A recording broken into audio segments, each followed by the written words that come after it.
Yes, ladies and gents, welcome here. A lot of people joining in this morning. Good seeing all the faces. We've been looking forward to this event today at UJ, Department of Transport and Supply Chain Management.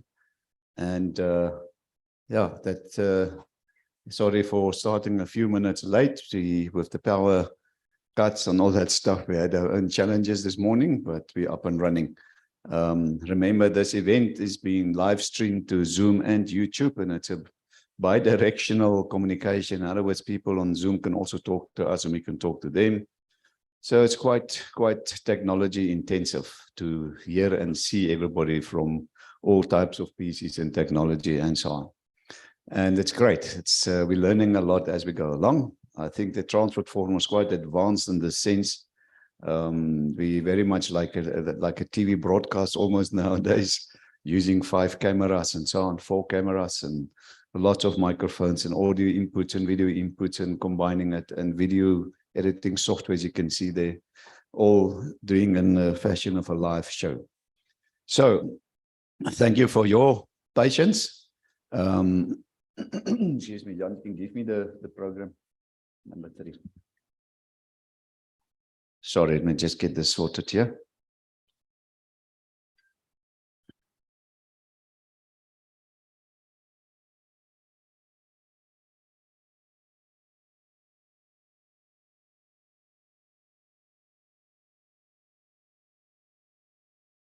There we go.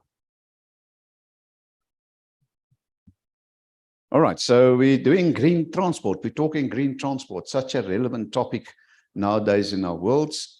But the big question is how and what's going to be sustainable. Now, that's the big question. And we've got a very exciting line of speakers. I will introduce them to you as we go along. And this is the first part of our program this morning. You'll see we'll have a comfort break on a certain stage. And then we'll have the second half looking like that. All right. And some housekeeping quickly is that when you exit the door there and you go right and you go behind the reception, there's the restrooms. So it's just behind the reception. Okay. You'll find the restrooms there. The guys on YouTube and Zoom, you're welcome to text questions. Use the chat room and the text function on YouTube if you have questions for the panelists. We do not encourage questions and stuff like that during presentations. We will actually, formally have questions and answers at the end of the event, during which you will be able to ask questions to the panelists. So, maybe if there are burning questions somewhere, we can make a plan, but let's try and keep the questions and so on for the panel discussion at the end. All right. All right. So, ladies and gents, everything we do at the Transport Forum obviously is complementary to the public. The sessions attendance here, attendance on Zoom, and all the related content on the web, all of that are complementary. And for that to be able to happen, we need sponsors and alliance partners that's actually making this possible. And we are blessed having formal alliance partners in terms of industry bodies that's associated with the Transport Forum. And let's quickly have a look at some of them. There are obviously many professional bodies in the industry involved, but these are in formal agreement with the Transport Forum. And that is like the South African Association of Freight Forwarders. You can see they've been established already in 1921, representing the forwarding industry, freight forwarding industry. We've got the South African Express Parcel Association. It's a representative body and voice for the express delivery industry in South Africa. Excellent organization. We've got the Road Freight Association, very active nowadays, happening on freight. N3 accident this week again. The cables on the highway in Pretoria. Tshwane, Gavin Kelly from RFA has been very busy and is still very busy, so we appreciate their support. We've got the African Rail Industry Association, Marcela Nhlapo and her team doing very much good work in terms of, getting our railways in our country up and running again. And they're working hard on third-party access and so on, making sure public and private sector are collaborating closely and getting our logistics space into place again. We've got the South African Bus Operators Association, our friend Basil Govender sitting there at the back. Thank you, Basil, for all your support. He's the managing executive of South African Bus Operators Association. I asked him to be a backup for me today. You can hear my voice. My voice is not there in the full, so he's a backup for me. Thank you, Basil. But they represent the bus and the coach industry in South Africa. So thank you, Basil, for your support. We've got formal media alliances. Once again, many journalists from many media houses are involved with the Transport Forum for many years, but these are on a formal agreement with the Transport Forum. So we've got Freight News, formerly known as Freight and Trading Weekly, online magazine, and news and features of export and import decision makers, all about our logistics industry. If you're not subscribe to these magazines, you're losing out big time. It's excellent magazines. So that's Freight News.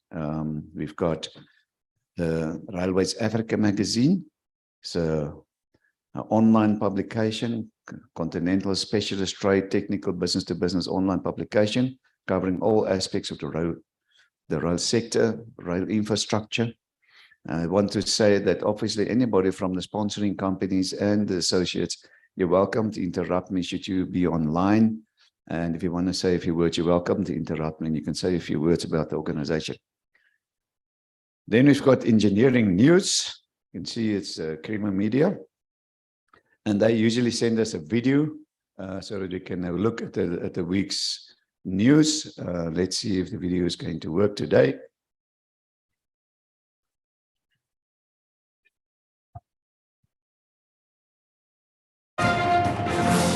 Hello and welcome to this week's edition of the Engineering News and Mining Weekly magazine, published on Friday, 14 April 2023.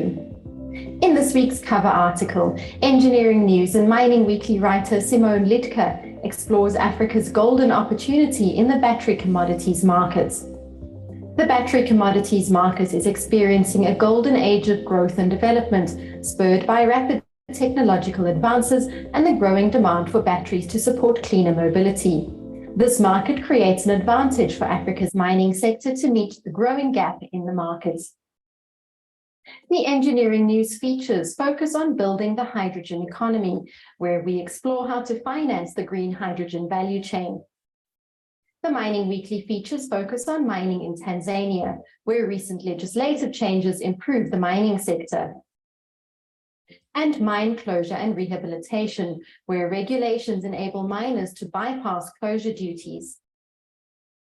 This week's business leader is Met Moyo, a construction and mining lawyer at NSDV.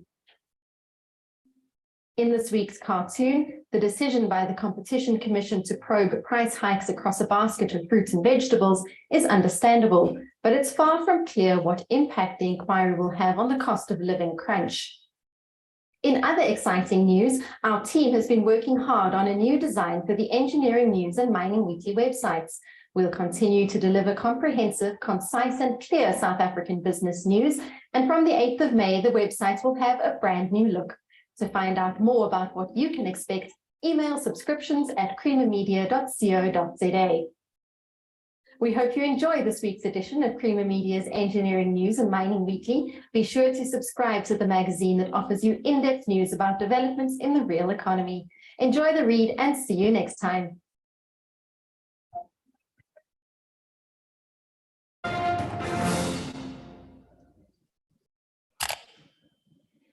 Great, thank you very much, Engineering News. When I said I hope the video is working, that's from my technology side. Their video always work. So, all right, so we've been hosted today by Department of Transport and Supply Chain Management of University of Johannesburg. Mr. Tatenda Mbara just now is going to do the formal opening and he's going to tell us more about UJ. I must say they're one of the organizations been part of the Transport Forum since inception. So we're very proud in having them on board. And thank you very much for hosting us today. We really appreciate that. We've got C-Track. C-Track is a platinum sponsor of the Transport Forum. I don't know, Crystal, somebody want to say a few words perhaps on C-Track? But they are a leading global software as a service company.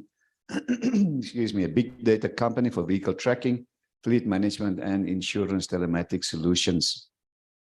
So you can see they span 6 continents, over 55 countries. So if your assets and your vehicles are not being protected by Ctrack, you're on big risk. So get the links on our website, Transport website, and to make sure that you're covered. Asimotech is part of PCM, Professional Central Management Group, and they just this month joined the Transport Forum as a gold sponsor. Very proud having them on board, and it's very much about freight security, aircraft freight management, and so on. And we will still tell you lots more about this organization. We're great having them on board. So watch this space. Thank you very much. Professional Central Management with Asimotech. We've got Standard Bank. Kathy, I don't know if you want to say a few words about Standard Bank. Okay, thank you. So you can see over 160 years, I think it's already 161 now. Lots of experience. They believe that dreams matter and that together we can make them a reality. Kathy Bell from Standard Bank's been involved, also very much involved in the road transport management system solution. So we're very blessed in having Standard Bank on board as a gold sponsor. Thank you very much, Standard Bank.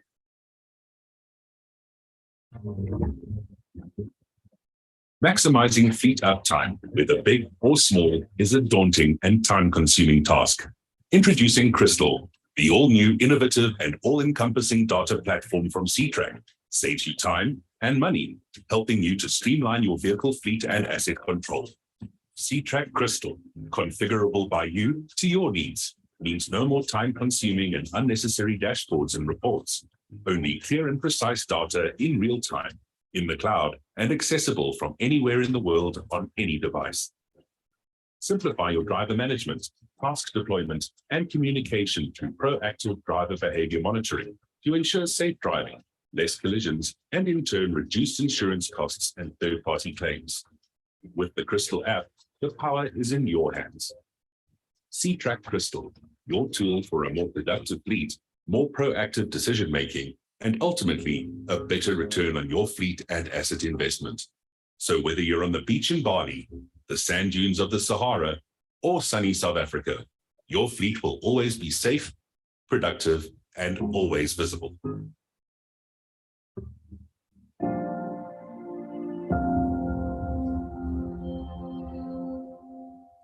Great product by Ctrack, Crystal. Thank you, Ctrack. Oops. There we go, JC Auditors. I don't know if Oliver is online to talk about JC Auditors. Thank you, Harry. I'm here. Good morning. Just to introduce JC Auditors, we are basically a certification and compliance company, and we've started off with RTMS and slowly expanded into various ISO standards, which helps provide a one solution for all our clients. And recently, we've also acquired 2 new ISO certifications. JC Auditors has been open from 2008, and now this year is our 15th year anniversary. We also have conducted more than 5,000 audits, and our footprint expands all across South Africa and a few other countries as well. So if you really want to go for certification and compliance with the RTMS aspect or ISO, then please feel free to drop us a message, give us a call, or drop us an email. Thank you. Thank you so much, JC Auditors, ladies and gents. What a big, great organization. Thank you so much. Gold sponsor. All right, we've got Global Trade Solution. You can see this is all about import and export solutions. You can see consulting and strategy, software solutions, and specialized services. Also a gold sponsor of the Transport Forum. Thank you, GTS. Pegasus. Pegasus, yeah. So you can see they leverage their sector-leading expertise and experience to craft and implement mobility solutions with work and have substantial impact. You can see the industries, cities, climate, energy, resilience, transport, waste, and water. consulting organization of note. And just mute that person.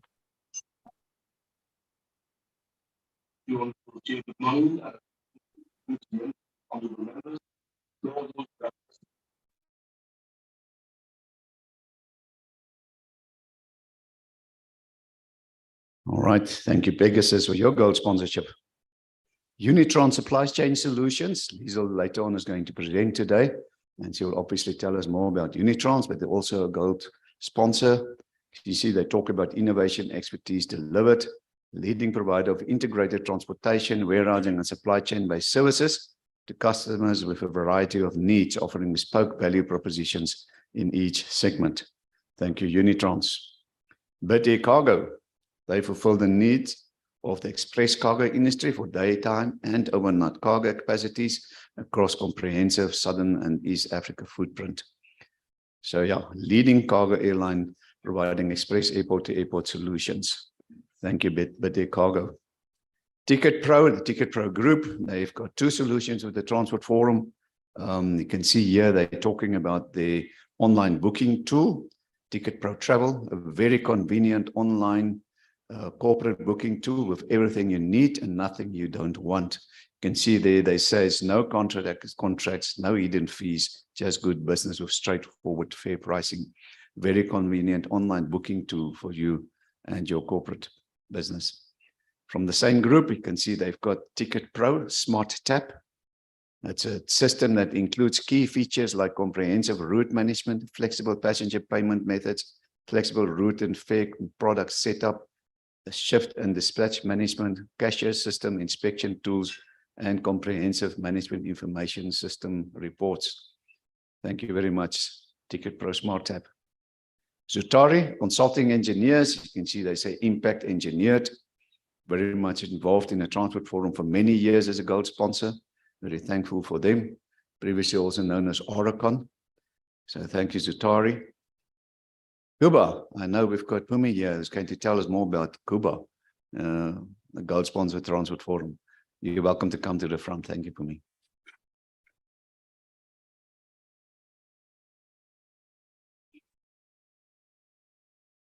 Good morning, everybody. My name is Phumelele Nkosi. I'm responsible for business development at Kuba Pay. Essentially, for those who are new to the Transport Forum or have not heard from us, Kuba Pay provides automated fare collection systems, aka ticketing systems for public transport. And our ethos is really centered around green transport. One of the ways that we believe you can achieve a greener economy with less CO2 emissions is by moving people from their private vehicles into different public transport modes. At the moment, we've got ticketing solutions for bus, rail, taxi, and BRT solutions, and we've got a national footprint in South Africa. Kuba currently collects over 15 million revenue on behalf of our customers. And we've got over 4 million Kuba taps flowing nationally, activated cards. We really contribute to the migration or the transition from private cars to public transport by providing seamless solutions, basically a bring your own device solution, bring your existing bank card, bring your smartphone, bring your smartwatch, and ride. Thank you so much. Looking forward to networking today. Thanks. Thank you, Pumi. Thank you, Kuba. Right, we've got EasyClear software solutions for custom clearing, freight forwarding, and logistics providers, covering air, sea, road, and rail. Thank you, EasyClear, for your, you can see, for the customs and clearing industry. Thank you, EasyClear, for your gold sponsorship. Then I just want to draw your attention to a lucky draw.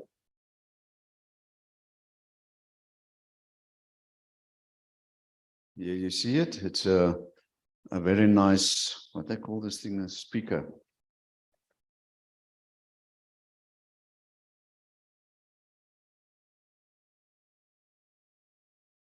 Speakerphone, Bluetooth, USB auxiliary, TF card, and FM read. So all of that in one device. So we're going to have at the end of today a lucky draw, and one of you might be the lucky winner of this item. All right. So that's another carrot to stay besides our good presenters today. Okay.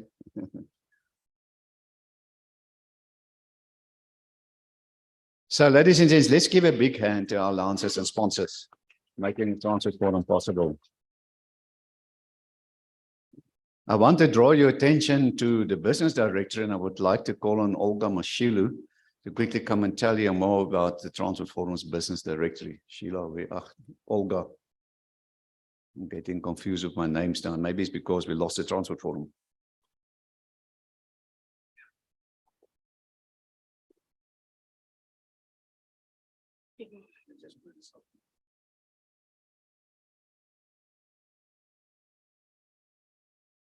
Morning, everyone. Thank you, Harry, for the opportunity. I'm Olga Mashilo, as indicated. I'm the administrator of the Transport Forum Business Directory. This is where networking, a lot of business exchange is done. If you are to list with us, you've got an opportunity to get a business partner or even make use of each other's services. With the business directory, it's only for 450 per annum.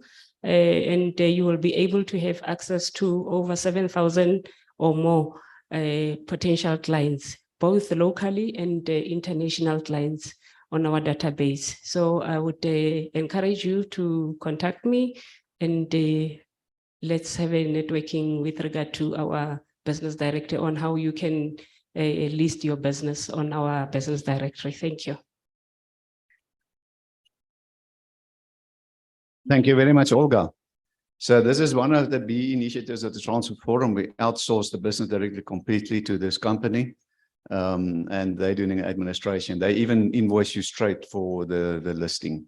And as we said, it's only $450 a year. That's not money. And it's well categorized, and the people listing there, they're getting lots of hits. You can see our website, it's got at least 8,000 people per month active on that website, and they visit this directory. So you get good exposure. Also, what we will do is, on the website, you will see on the front page of the Transport Forum website to the top left, you'll see there's, Olga's number, sharing a number with you, an email address when you want to contact her.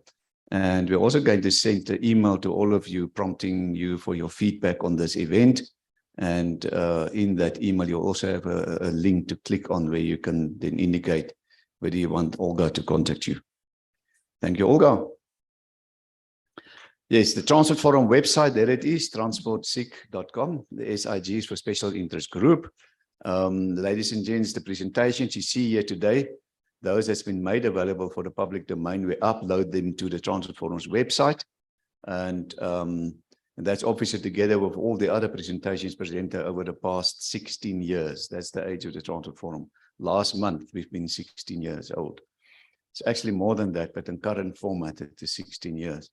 So you can download for free more than 900 presentations from that website. It's a very powerful knowledge base, and it's all complimentary. The only deal is that you register on the Transport Forum's website as a user of the Transport Forum. It's complimentary, it's for free. But then we obtain your email address to keep you posted on our events and so on. That's the deal, right? So you give us your email address and we give you the presentation, everything for free. I think it's a fair deal. No. All right. So if you're wondering, if you go to the Transport Forum's website, that one, and you go to the left of your screen, you'll see there's a user login. You log in. Should you not have a account yet, then you go to sign up under the user menu. You click on sign up, and it takes you through a simple little registration process where you register yourself. You create your own user, login details. All right. And then you can log into the system. Once you've logged into the system, you go to the website, you click on events, you click on downloads, and then it should give you a simple little search engine.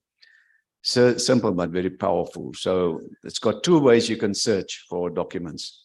The top field, you can type in there a title or a surname or a topic or whatever, and you hit search, as simple as that. And it searches through all 900 presentations and bring up everything. So if you type in logistics and you hit search, it will give you everything that logistics is in that title of that presentation, for example. or you type in Van Zyl, for example, the guy's surname, and it'll give you everything that Van Zyl presented over the past 16 years, as simple as that. The bottom field stating category, there you can select a date of an event. And when you select the date, you hit on search, and it'll give you that day's presentations, and you can download for free. All right, easy. Good, so ladies and gents, that brings us back to our program for today. And I would like to introduce you now to Mr. Tatenda Mbara. He's a senior lecturer at the Department of Transport and Supply Chain Management of University of Johannesburg. And he's acting as our host today. Tatenda, thank you so much for hosting us today. Let me just bring up your presentation.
Thank you very much, Harry.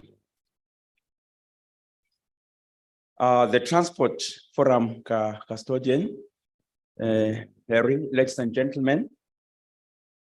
On behalf of the Department of Transport and Supply Chain Management, it is my singular honor this morning to welcome you all to the University of Johannesburg, and in particular to this special interest group, which is actually addressing a topical issue on green transport. This is the second SIG session that my department is actually hosting this year. We will actually be hosting 2 more sessions in September, and the flagship session in October during the Transport Month. I think as a department, we are really greatly honored to host these sessions. And we pride ourselves actually in being associated with the Transport Forum, which organizes these sessions with the differentiated themes relevant to the contemporary transport environment. The participation on these forum sessions is actually very good, or let me say excellent. And it's also diversified, and discussions are robust. So as a department, I must say that we really get value for money. And I must also say credit goes to the custodian, Harry, for the commendable work which is actually doing and keeping the forum afloat. Can I also invite you all to show our appreciation to the good work which Harry is actually doing.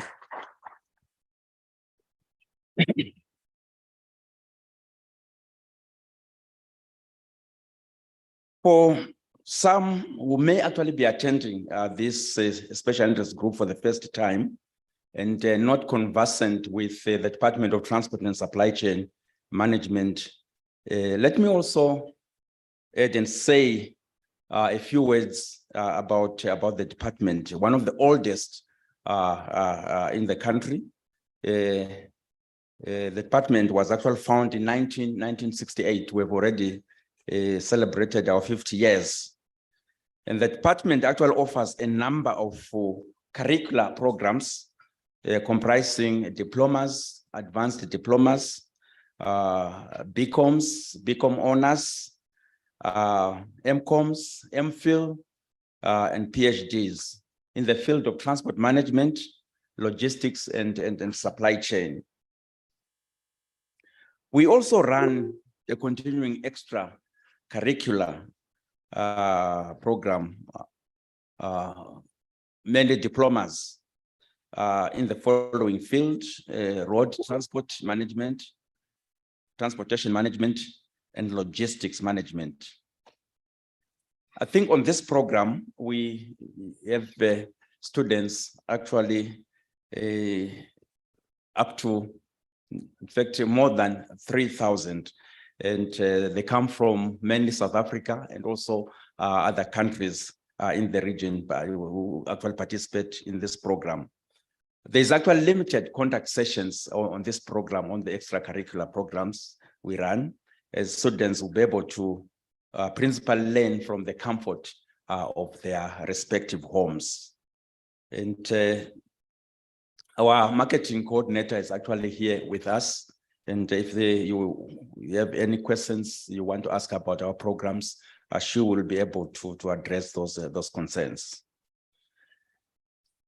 Forum custodian, as part of my welcoming remarks, allow me to make just a very brief presentation on this important topic of green transport. I really want to speak on broad peripheral issues and hopefully without preempting the presentations which will actually be made. Green transport, as we are all aware, is synonymous with sustainable transport. And the sustainable transport addresses our needs. And it is actually associated with rising temperatures, drought, wildfires, shifting of rainfall patterns, and also the rising of global mean sea level. I think we all know about this. I'm preaching to the converted. But what is actually important is that climate change as an issue, the United Nations described it, and I quote, as a major threat to the international peace and security. So it's a really issue which we really need actually to focus on and get solutions. A number of conferences have actually been held to look into this issue of climate change, global warming, and so forth and so on. In 2015, the UN actually adopted sustainable transport goals with a universal call to action to end poverty and also to protect the planet. And the SDGs were actually built commonly on the 5 P's of people, prosperity, peace, partnership, and the planet. I think what is critical is actually goal number 13 on climate action, which acknowledges that many of the natural disasters are actually aggravated by climate change. And this particular goal also seeks urgent action to combat climate change and its impacts. 1997 is actually another year which I need also to just flag here, when the United Nations Assembly focused on transportation to be the major driving force behind growing global demand and energy. So I think our presence here and in terms of the deliberations which are going to have pertinent. Climate change process is actually significant to socioeconomic and also the environment. This slide actually has got a number of important dates in terms of the historical trends for climate change. I won't go into each bulletin. You'll be able to see these dates when you get the presentations. But I must say that it dates back to as far as 1896, when a Swedish scientist, Svante Arrhenius, published the first circulation on global warming, which resulted from carbon dioxide emissions. Then also in 1960, another scientist, Kelling, made some calculations on carbon dioxide and detected that there was actually an annual increase. 1963, when we had the first meeting of experts, which was actually concerned with global warming and a rise in sea level, which was actually likely to have immense flooding of shorelines. I go on to 1987, when we had this famous UN commission, which was chaired by Brundtland, which defined sustainable transport, sustainable development rather, as development which meets the needs of the present without compromising the ability of future generations to meet their own needs. That actual definition is actually very important. Here we're talking about the economy, we're talking about social development, and also we're talking about the environment.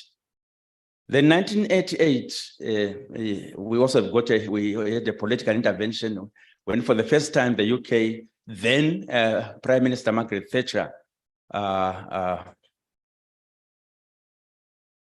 called on climate change action. And then we had an intergovernmental panel on climate change, which was actually established, which subsequently actually had a number of meetings in 1990. And I must also say that we have had a series of conferences under the auspices of the United Nations to address these issues of climate change. The 1992, the Rio de Janeiro Conference on Earth Summit.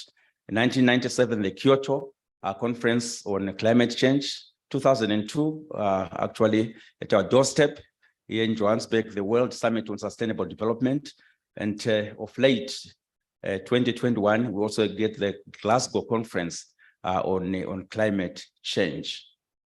Then in 2007, we also had this International Panel of Climate Change report, which warns or warned of various effects of warming, and also the cost. The conclusion then was that the cost of reducing emissions would be far less than the damage they were actually, which was actually being caused. In 2018, we also had a 16-year-old Swedish girl who challenged and stunned the whole world with a frank discussion, a presentation against pollution and climate change. She actually addressed the United Nations Climate Change Conference and held adults to be accountable for the state of the planet.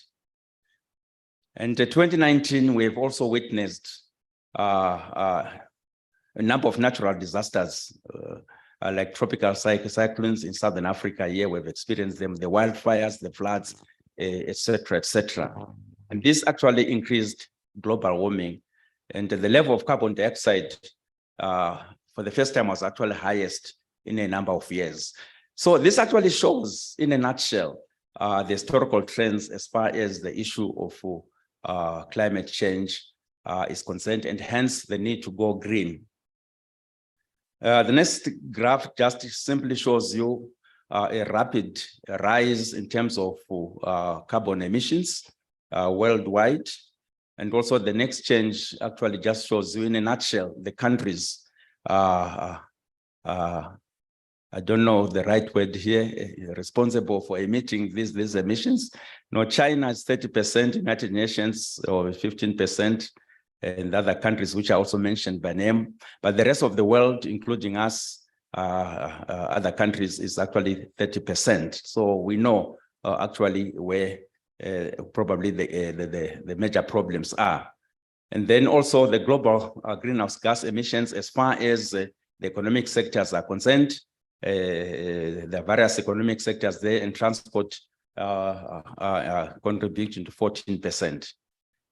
Now, nearer home, if I can just flag this particular slide, the contribution of transport to national energy-related carbon dioxide emissions in South Africa is estimated to be approximately 14%, and road transport is responsible for approximately 90% of transport emissions, as you can actually see on the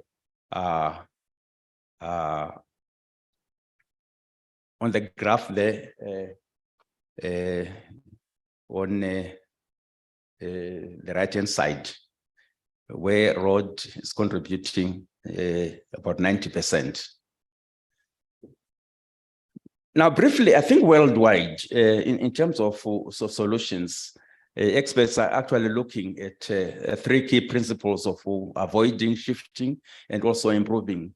Avoiding, for instance, where necessary, reducing and removing the need to travel, I think based on the distribution of facilities, accessibility, proximity in terms of locating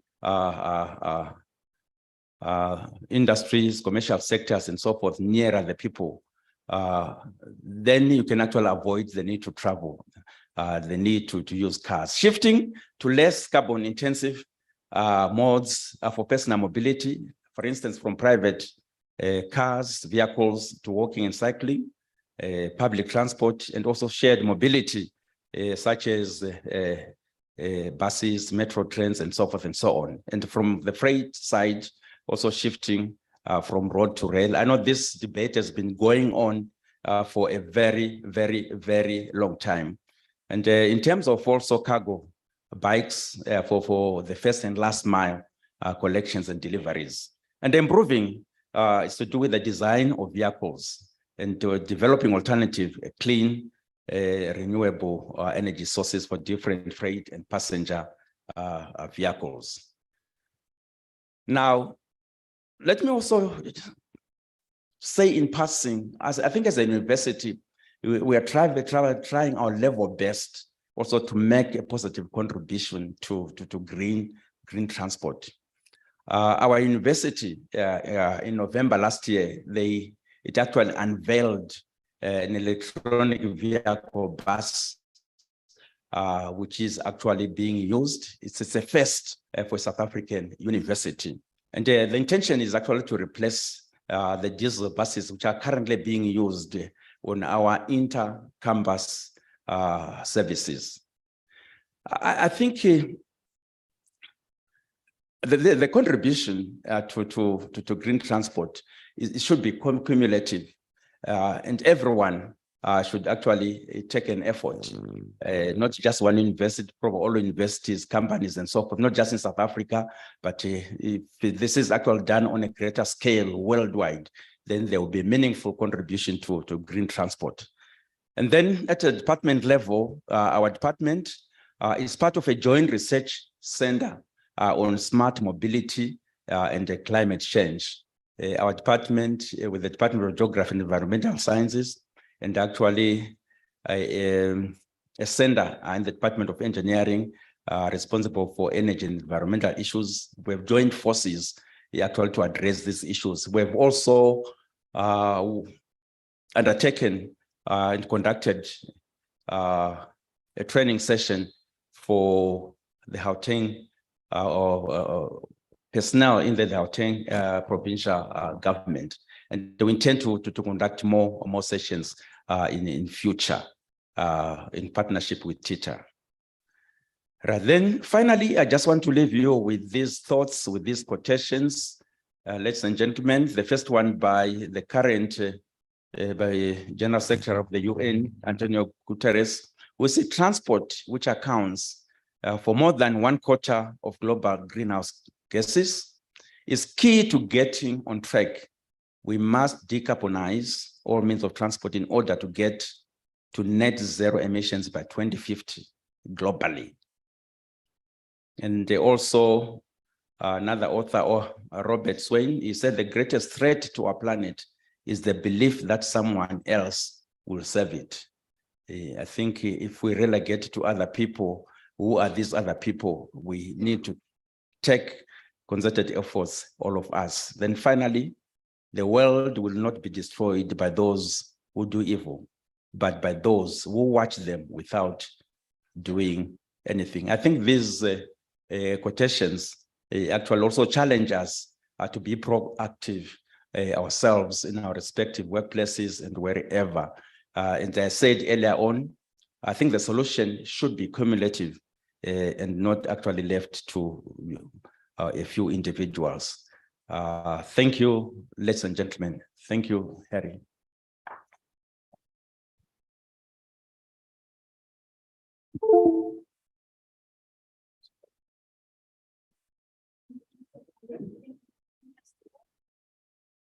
Thank you so much, Tatenda, and for University of Johannesburg. We really appreciate your support in hosting us today. All right, ladies and gents, let's get our program up here. Just want to check, Mr. Charles Harding, is he here? Is he online, I suppose? I spoke to him yesterday and I forgot to ask him whether he's presenting online or is he here? I'm online. Thank you, Charles. Ladies and gents, our next presenter then is Mr. Charles Harding. He's the Manager Impact Catalyst at the CSIR, and he's going to talk about the biodiesel hydrogen projects. Thank you very much, Charles.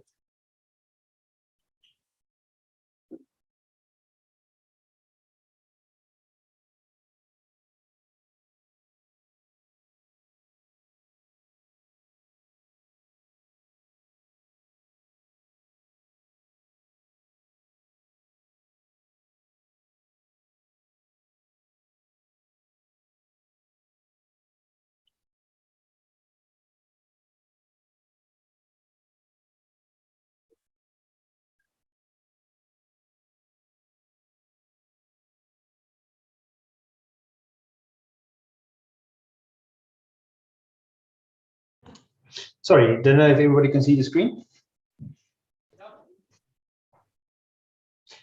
So good morning, everyone.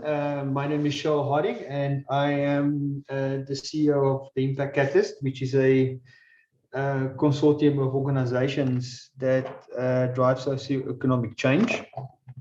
And today I'm just going to present a few things that we are tinkering with. It's some of them are a bit more mature than others, and just basically to simulate some of the discussion or maybe some thought processes in terms of what is possible.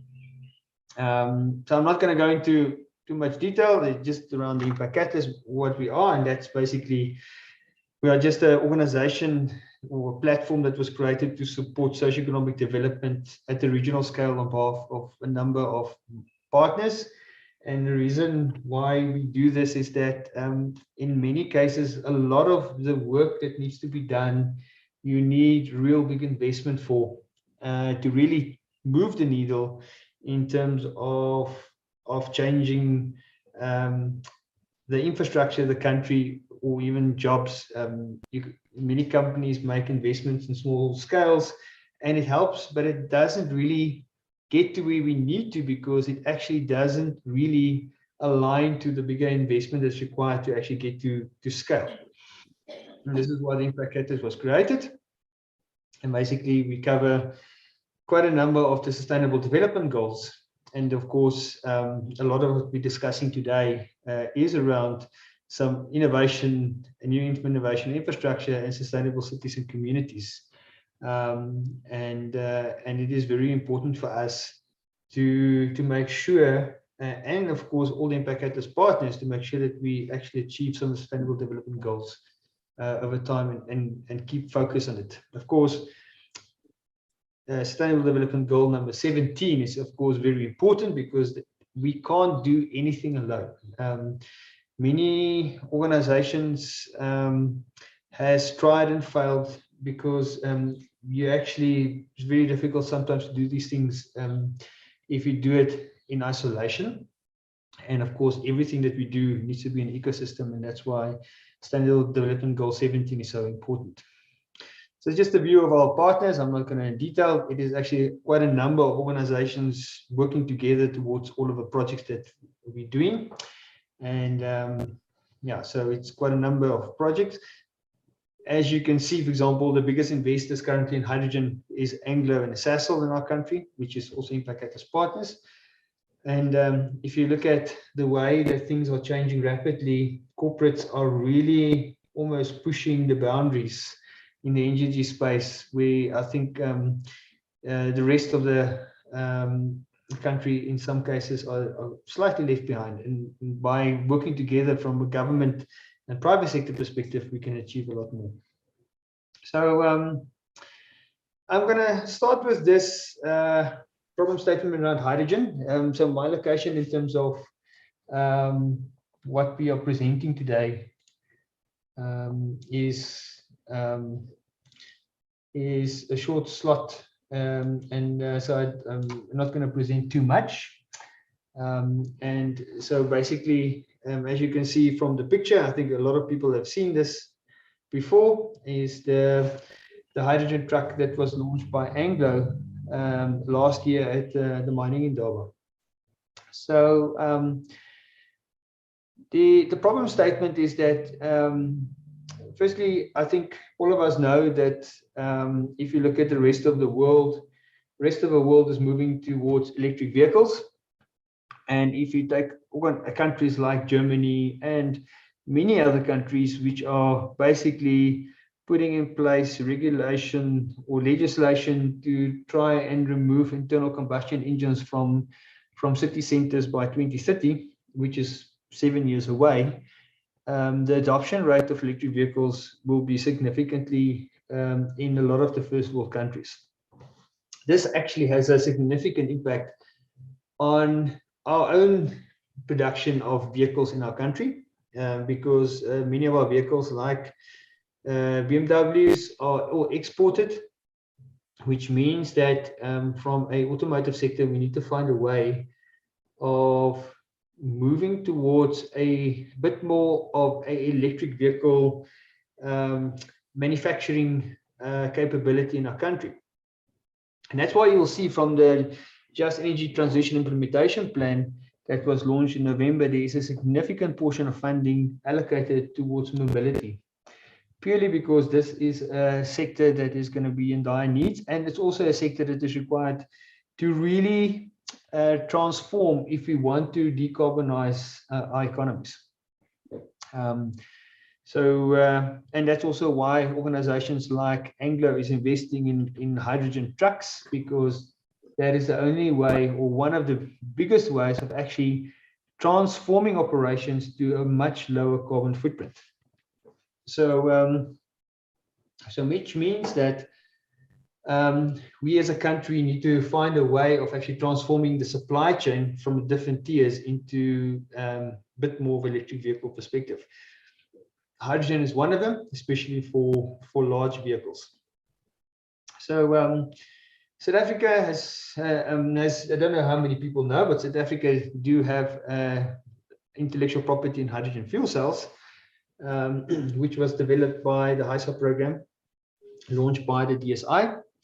And of course, this whole commercialization of hydrogen fuel cells in our country and manufacturing has been very low, purely because there is no significant demand locally to actually manufacture hydrogen fuel cells.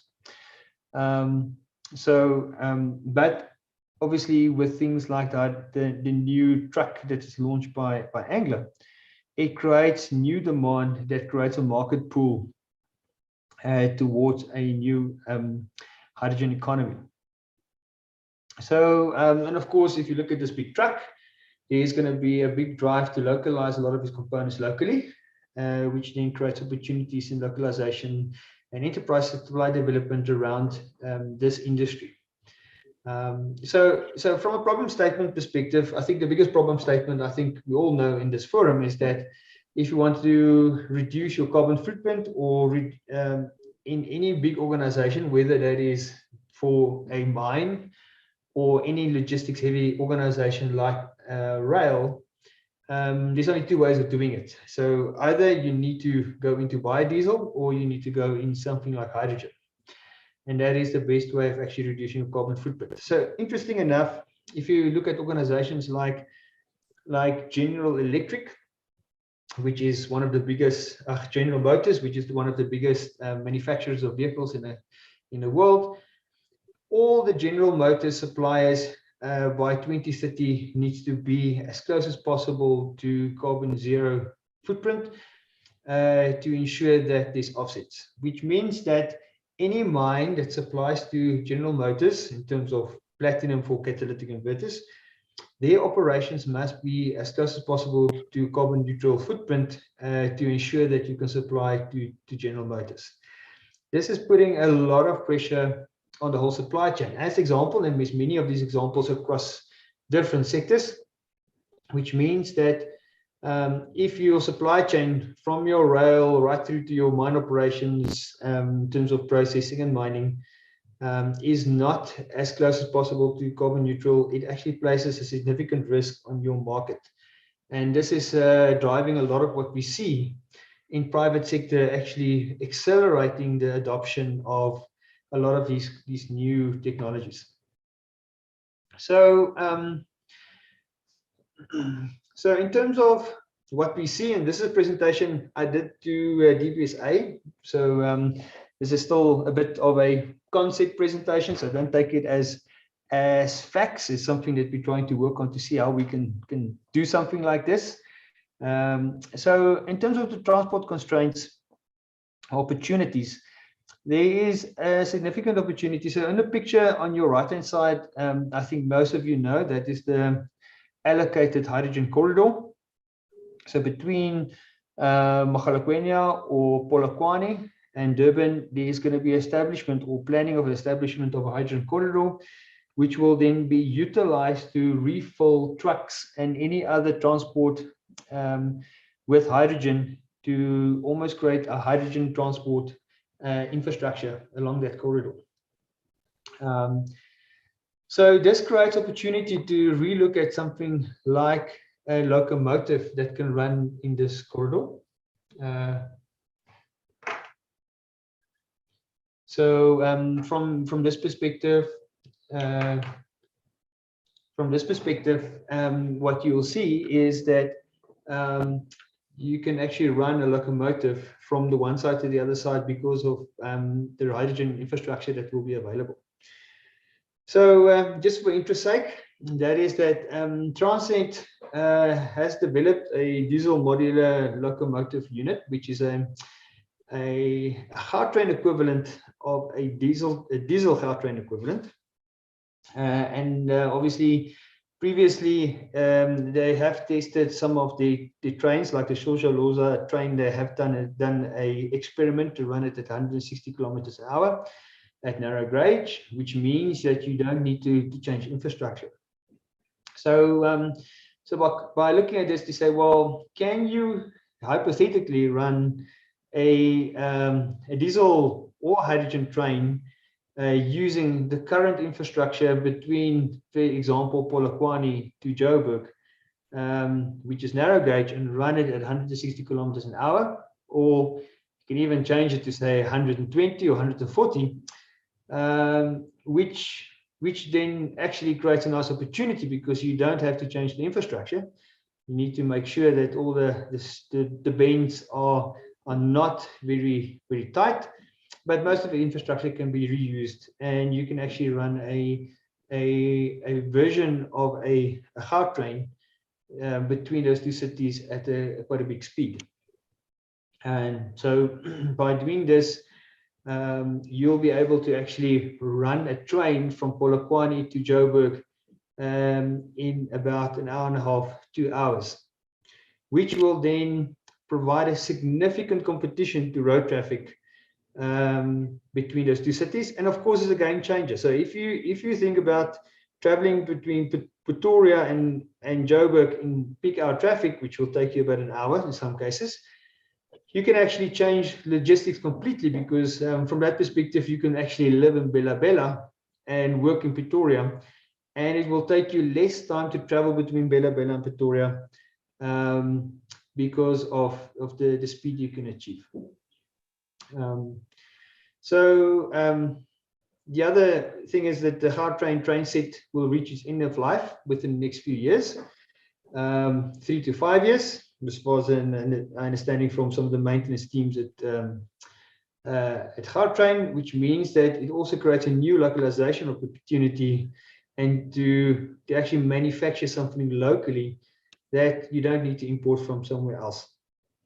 Then, of course, the deployment of a hydrogen EMU, electric modular unit, which is a Gautrain version of a hydrogen train, in between the two hydrogen corridors will then revolutionize transport, as I said, 1.5 hour trips between Polokwane and Tshwane, depending on the trips that you actually, the speed that you run at. So this is basically what it looks like, and we've aligned some of the partners and impact catalysts towards this vision. And we're also aligning some funding towards it.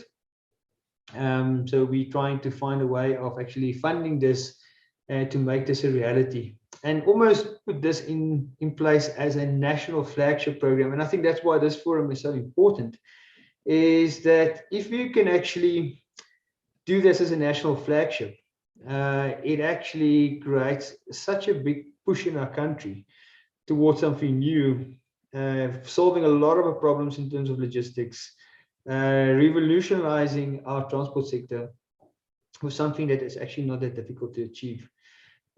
So just for interest sake, when we had a discussion with Transnet, because they've already built a concept of this, a large portion of this train has already been developed. It's about removing some of the components and putting in hydrogen fuel cell, hydrogen drivetrain. And we can actually achieve this with very little investment from a vehicle perspective. And of course, because it is a hydrogen train, you don't sit with, very similar to the problems currently all the electric trains in the fleets in Transnet is having lots of problems because of cable theft. And of course, that's why the diesel trains are so much more effective, because it needs less infrastructure. The same with the hydrogen, that actually needs a lot less infrastructure in terms of wayside infrastructure. Rather, we're going to have to look at refill stations at strategic places.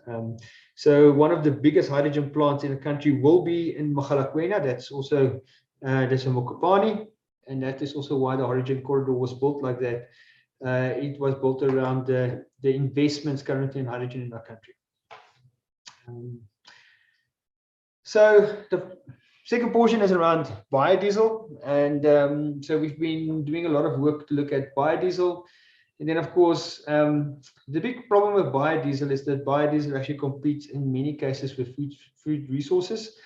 And in a world where there's a lot of people that's malnutrition, using food resources for biodiesel is actually very difficult. So what we have been looking at to say, well, if you look at the number of waste that is actually in our country, how do we use the waste for biodiesel in terms of food waste or any other biomass that you can find on landfill? So landfills legislation is changing over time to ban food waste from landfill, making the treatment of this waste actually very expensive.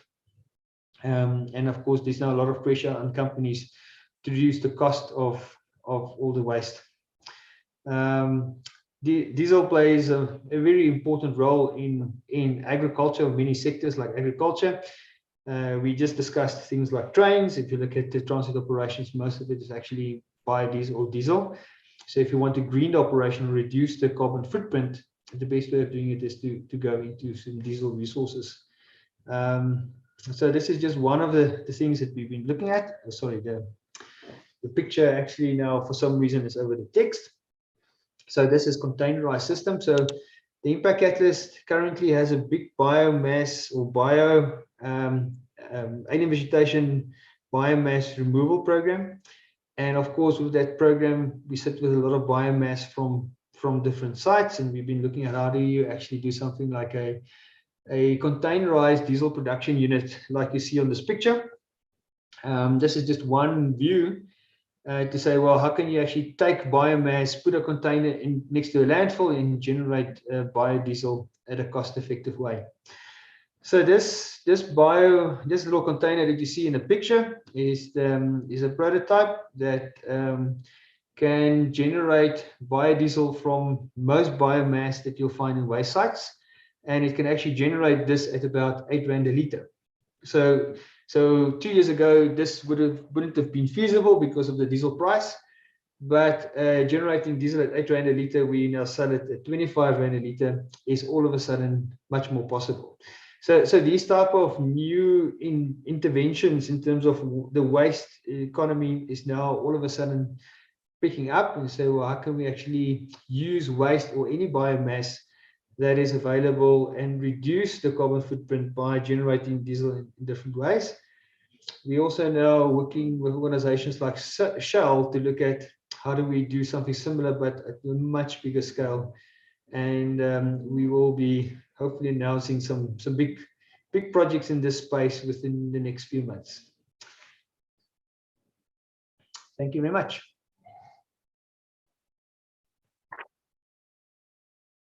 Charles, you're getting a big hand here. Thank you so much for a very interesting presentation.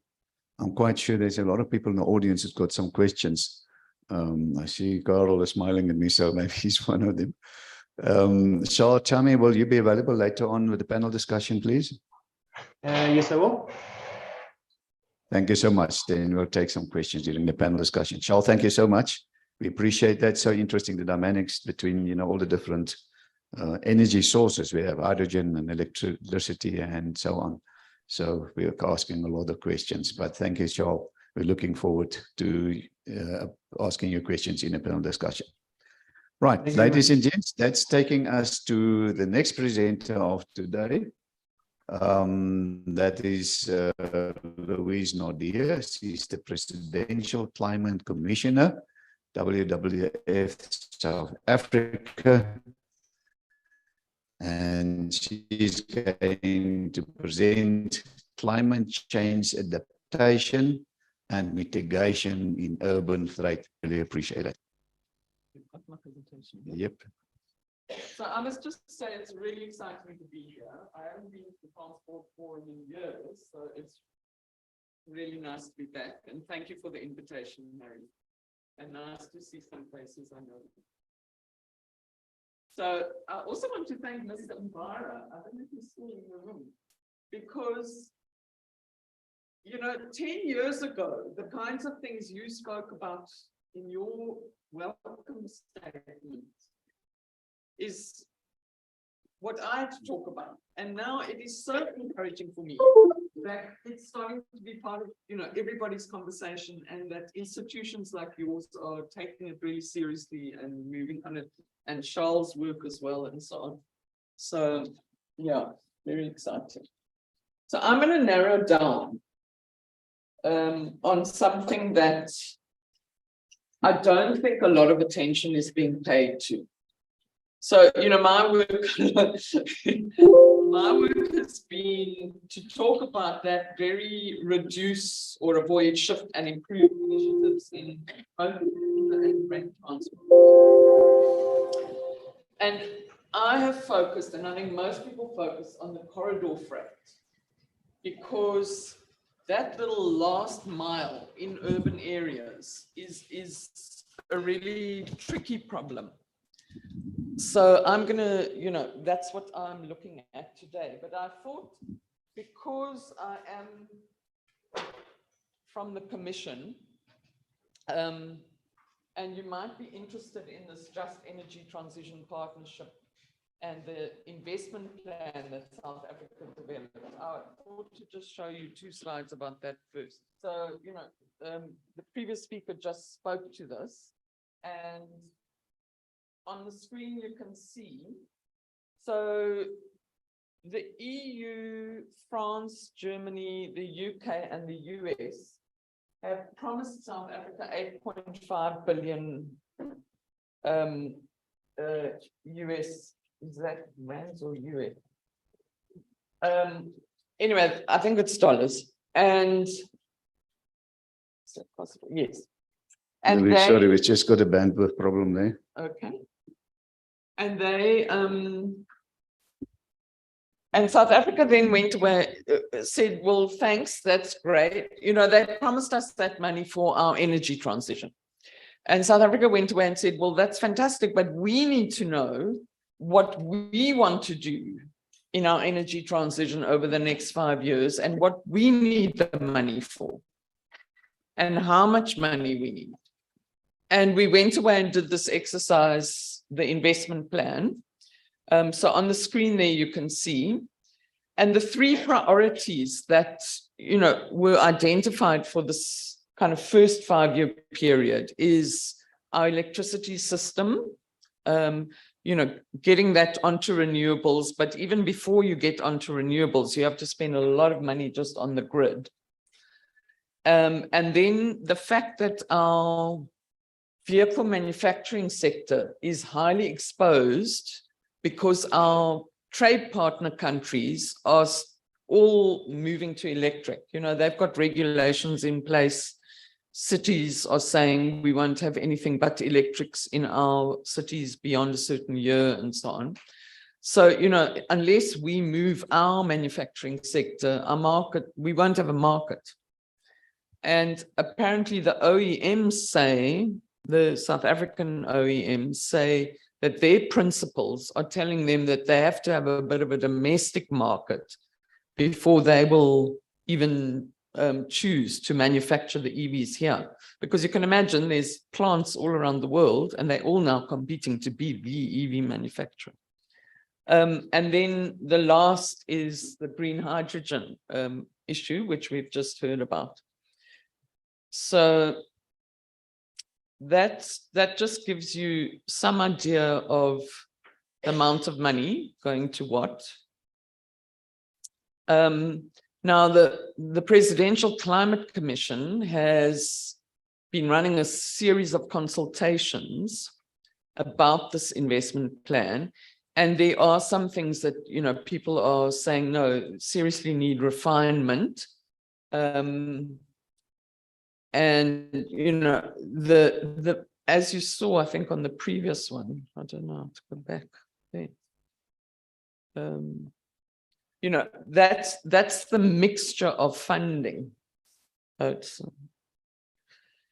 Don't go backwards, clearly.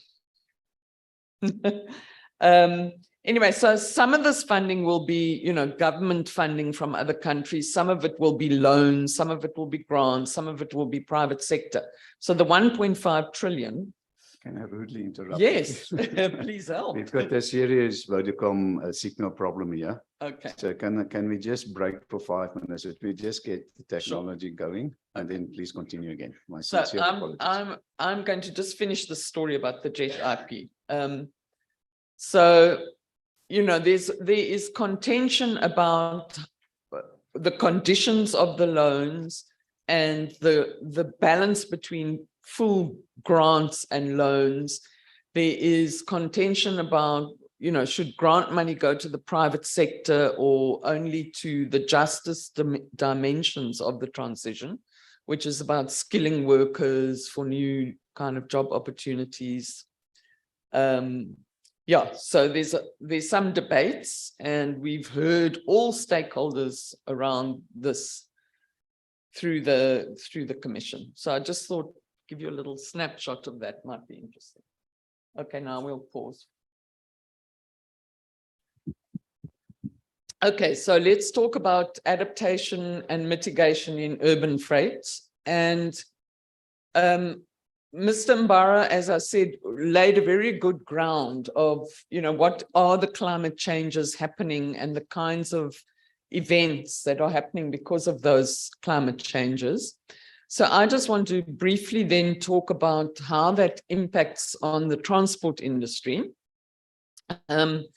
So if we think about, you know, different aspects of the transport industry, so if we start with seaports.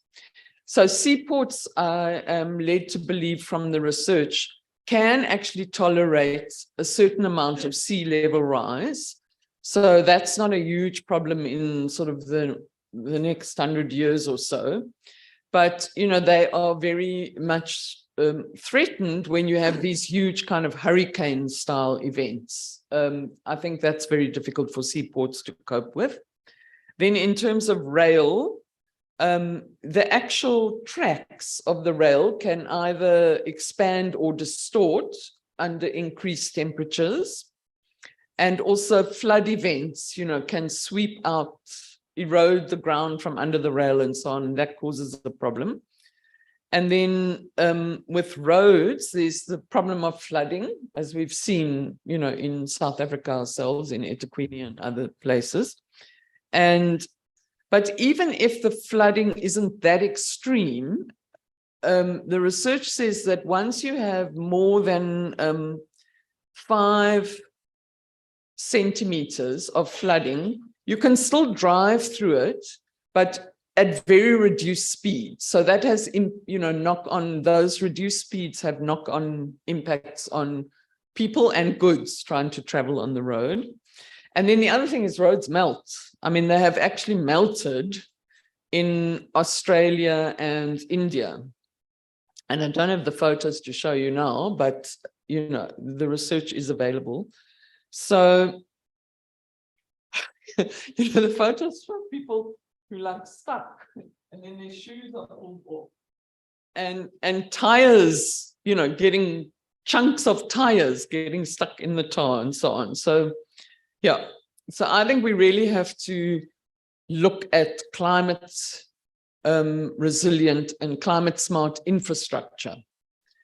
And that needs to be part of how we engineer things, the materials we use, the purpose we build them for, where we build them, etc. And then, with the logistics industry, we always used to run logistics for just-in-time delivery.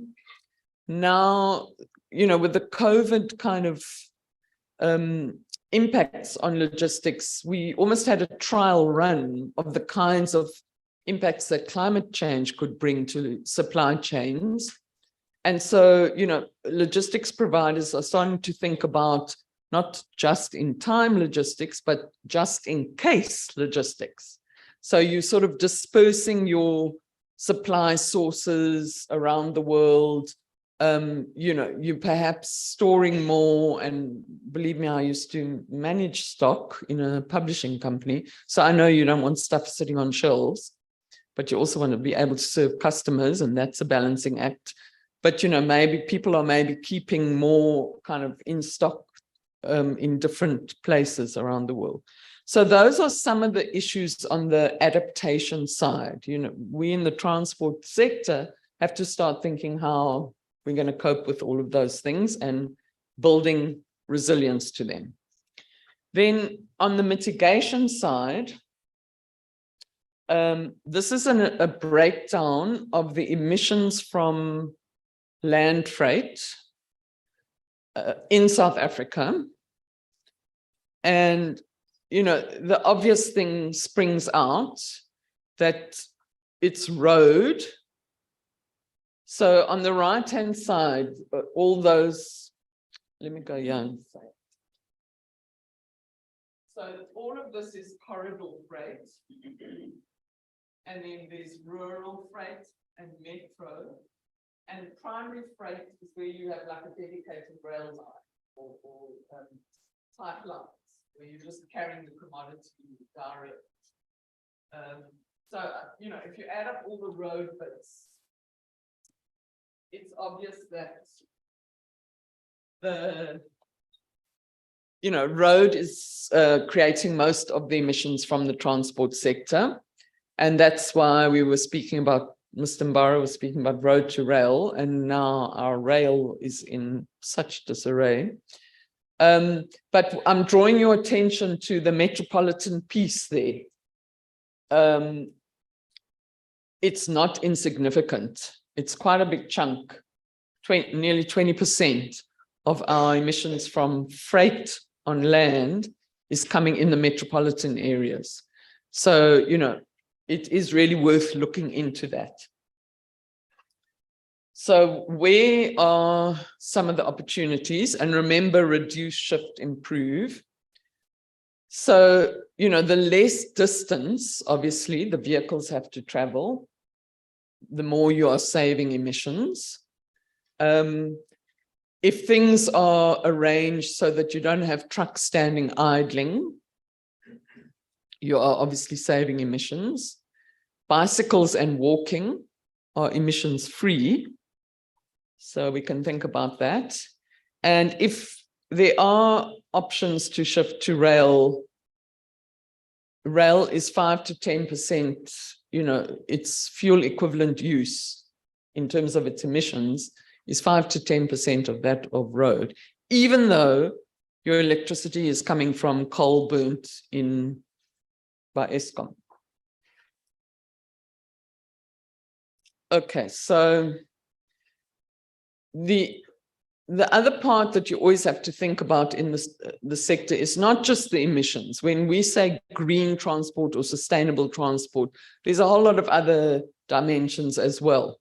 So, you know, because of climate change, we seriously care about the greenhouse gas emissions. There's also local air pollution emissions, but, you know, my focus is always the climate angle, because that's my job. But, you know, there are also other costs both to the users or suppliers of freight services, and costs to the government, i.e. us, you know, our taxes. And so some of them are up there.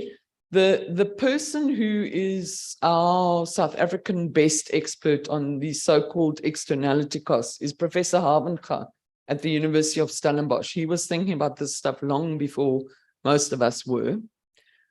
So you can always dig deeper into this by looking at his work. But these numbers that are up there this is in Cape Town. Because one of the things Cape Town did is get a freight management strategy, an urban freight management strategy.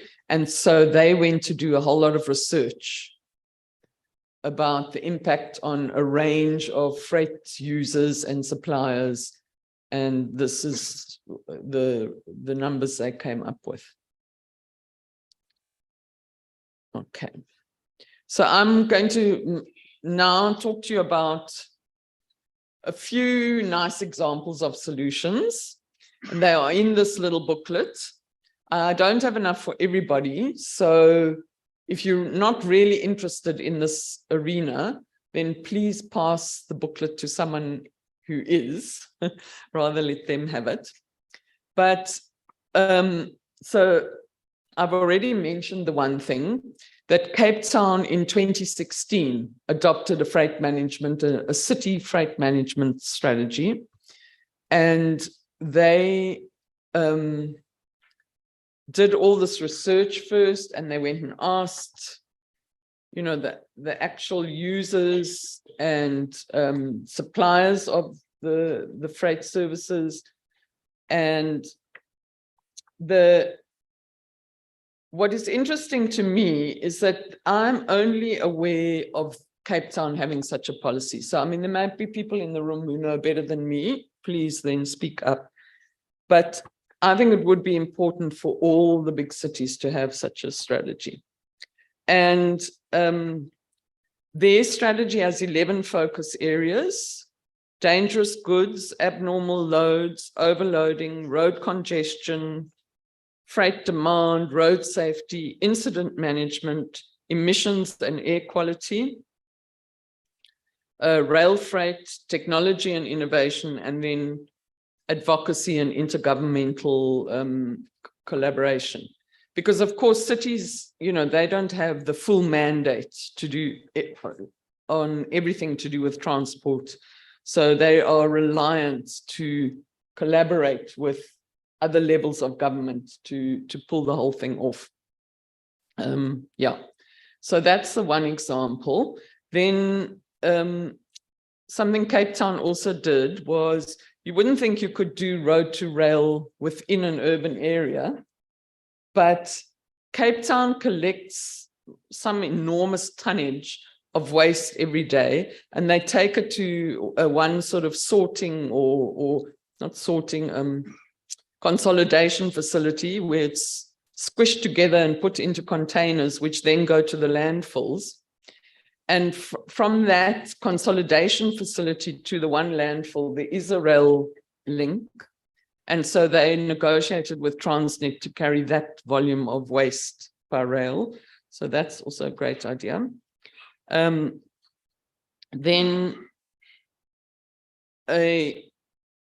in Rustenburg, and it also happens in other places, but the example I know of is in Rustenburg.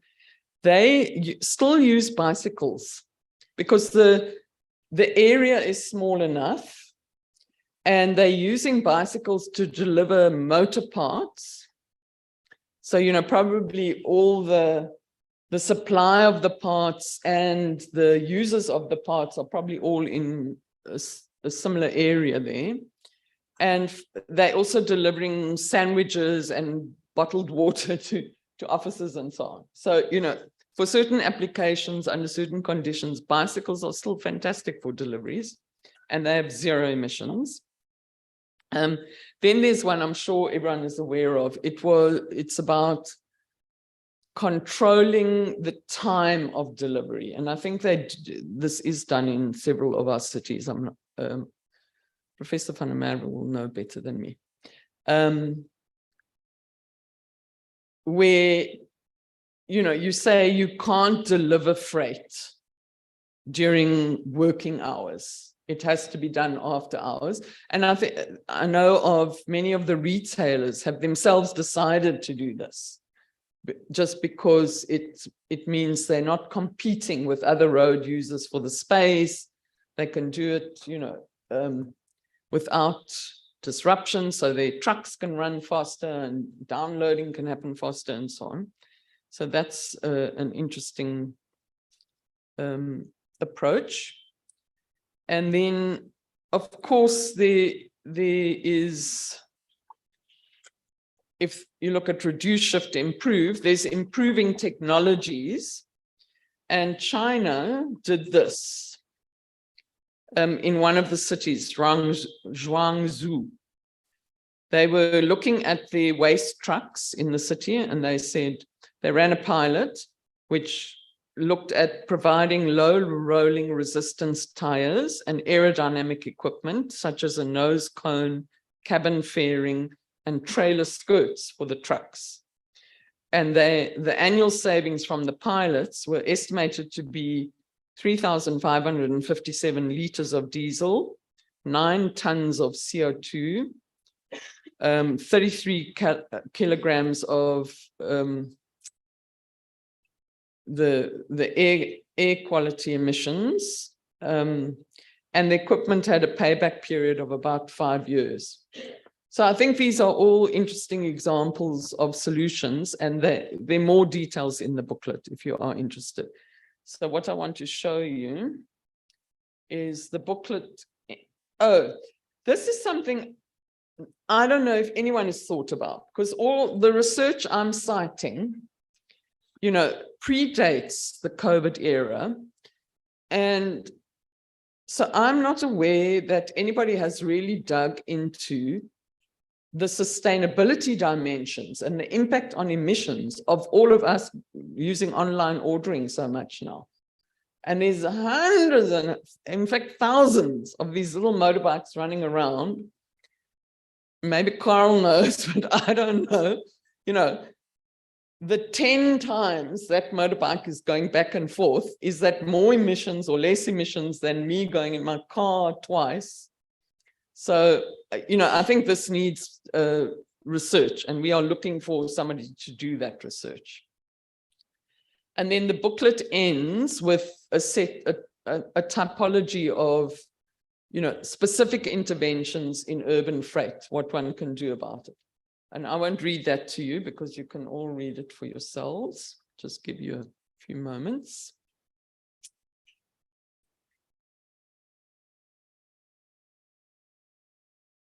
Okay, and some more.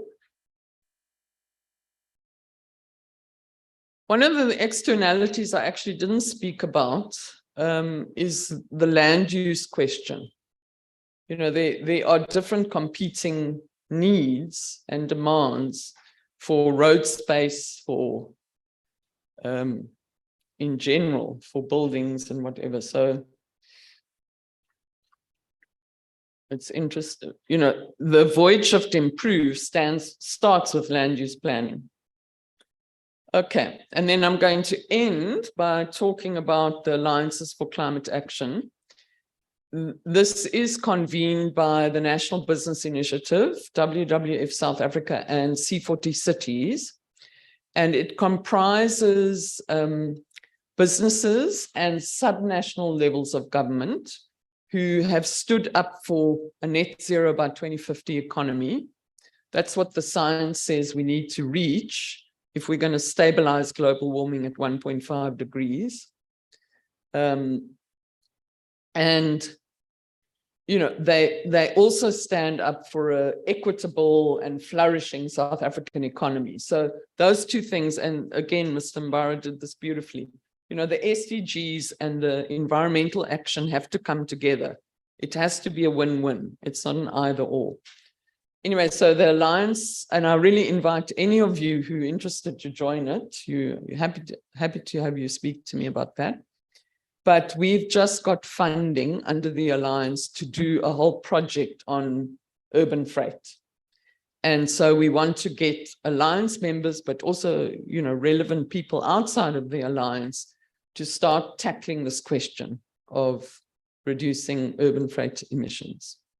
Thank you.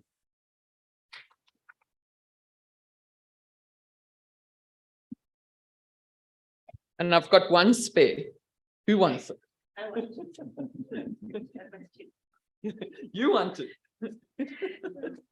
Thank you. Thank you very much. Yeah. Pleasure having you in our. It's lovely to get the Thank present. you.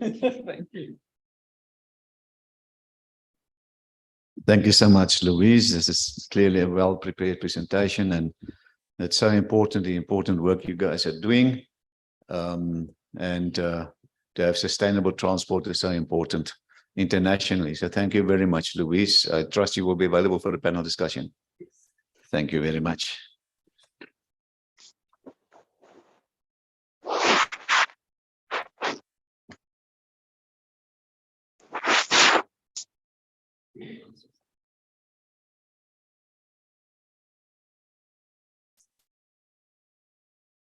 Right, ladies and gents, our next presenter will also be an online presentation. It's Mr. Gideon Neethling. He's the company engineer of Golden Arrow Bus Services. He's going to talk about electric buses, challenges with large-scale introduction in South Africa. Thank you, Gideon.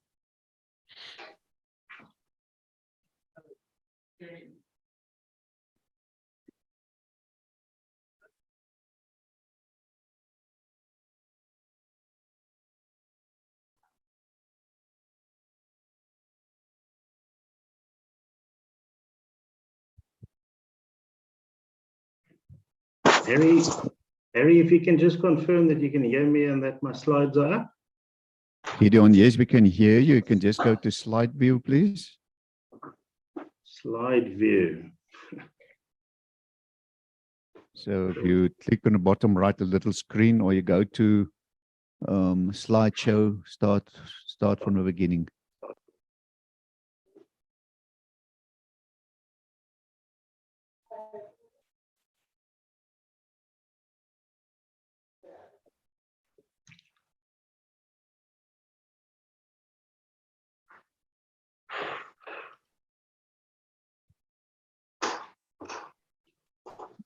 You can click there again. Sometimes you have to do it twice. On my side, it's got the slide view. So, are you using more than one screen? No.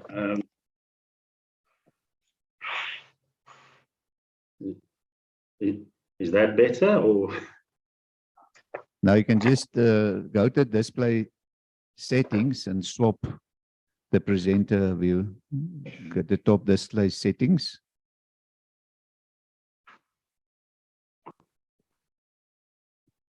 Display settings, you say. Okay, you shouldn't have done. Okay, try again where you were. Slide view.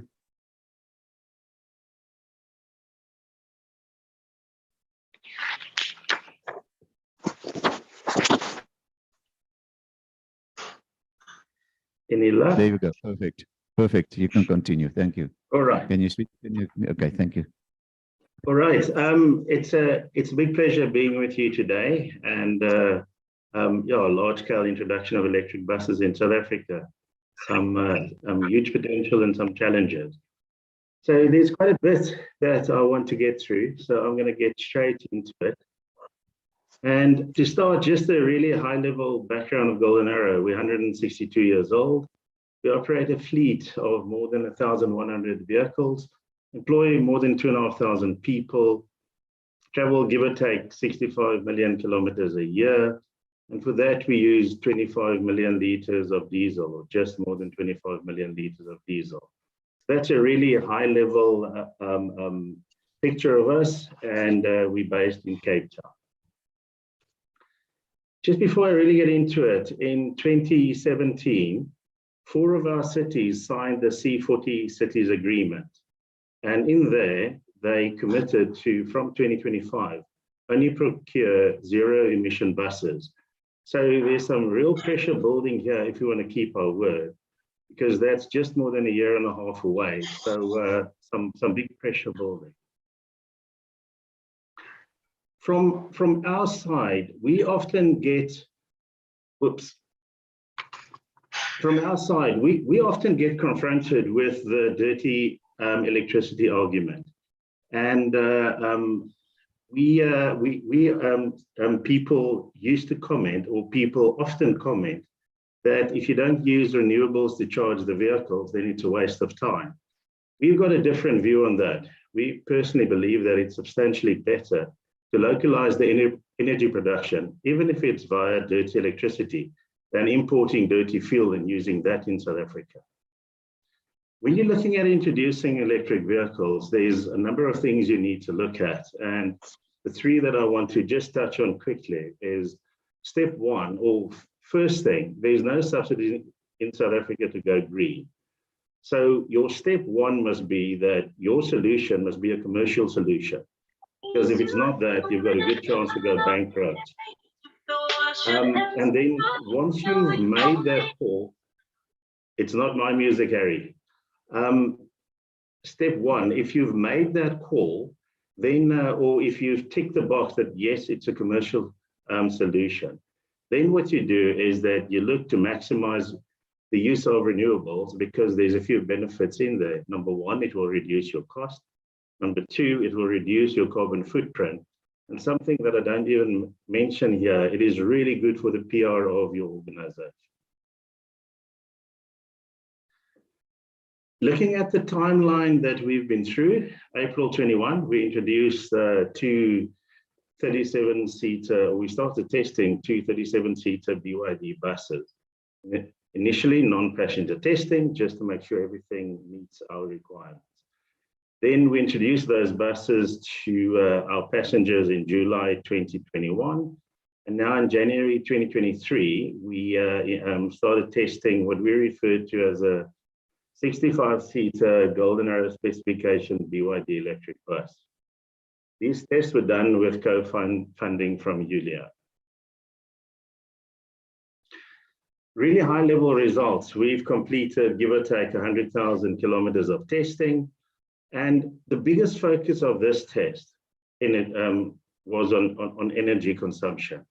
The result so far is that the 37-seater buses use 1.05 kilowatt hours per kilometer. The 65-seater, with the results so far, initial results, show 1.1 kilowatt hour per kilometer. What this shows is that people often frown because of 37 seaters to 65, and it's not a huge jump in your energy consumption. This is a classic example of the improvement of efficiencies as technology progressed. There's probably a 4 or 5 year age difference between the vehicles.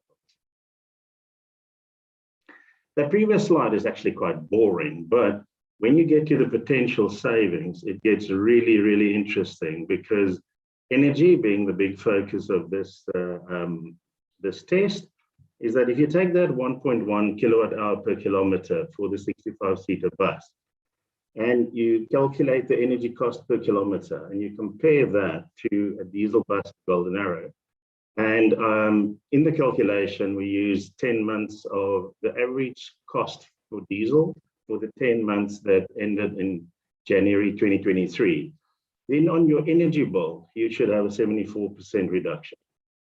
And that's measured figures. Then we estimate some of the other benefits that's going to come. We put 50% down on spare parts. We put 80% down on oil and lubes. Many people tell us we're conservative, but we will firm up on those results. And then labor, which is a really contentious one, we estimate that you're going to drop your labor by 30% if your whole fleet moves from a combustion engine fleet to an electric fleet. What we've done there, we're busy doing some specialized training with our artisans, that we're going to qualify them in 2 disciplines and then call them 2-star artisans. And with that, we'll either be able to employ them ourselves, or we will make them really attractive for industry. So we will address the labor challenge as we progress on our journey. Some challenges, and I only want to touch on 3. There's more than 3, but these are the 3 that I want to highlight this morning. If you import an electric bus into South Africa, then your landed cost, the final cost, more than 50% of that cost will sit in taxes and duties. So the fully imported will probably not be a solution, or will be a difficult solution. The easiest thing, and I've heard 1 or 2 people talk about that, is for government just to drop the taxes. That will be really dangerous, what that will do to the local industry. And I'll touch on the opportunity in the next slide. Electricity, again, when we talk about introducing electric vehicles at scale, then many people look at you and think that you belong in an institution because of load shedding and the current levels that we are experiencing. Just to put this try and put it into perspective, if we take the 65 million kilometers that we travel a year, we probably going to need 80 million kilowatt hours of electricity. And that on average about 6.5 megawatt hours per month, which is substantial. But again, there's an old cliche, do you look at things as a challenge, or do you actually see where the opportunities sit in there? And here, we actually believe that by introducing electric buses and the things that we want to do, we're going to be part of the solution to South Africa's challenge, rather than being a drain. In space, at the moment, we park our buses in blocks of 36 with a fire break in between. And it's not a can of sardines, but it leans towards that. When you go electric, that's not going to work, because you're going to need dedicated parking for each bus with the charging infrastructure installed. And I'm trying to put that line there, there's a strong correlation between dedicated parking and probably requiring on the way to double the space that we own at the moment. And again, there's an opportunity in that. What I want to do on this slide is just to take the previous slide and take the positive route. What's the opportunities we've got with the 3 challenges that I've raised in the previous one? So if you look at that, the import cost, to actually address that, we need to develop the local market to build electric buses in South Africa. And probably the way to go is similar to the current ones: import the chassis as knocked down as possible, assemble that in South Africa, develop and build the bodies in South Africa that goes with that. That's the current method of the bulk of the buses that operate in our country anyway. Electricity. Our view is that you need to maximize your embedded solar installations. So what that means is just a fancy word, is install as much solar as possible inside your own fences. Even if you're less efficient in those areas than, say, for argument's sake, in the Northern Cape. Just remember, you've got control of all the distribution of the electricity that you generate yourself. You need to partner with some renewable companies, and there's many of them that's well established, and there's many of them entering the market. We believe there's going to be quite a supply on that side.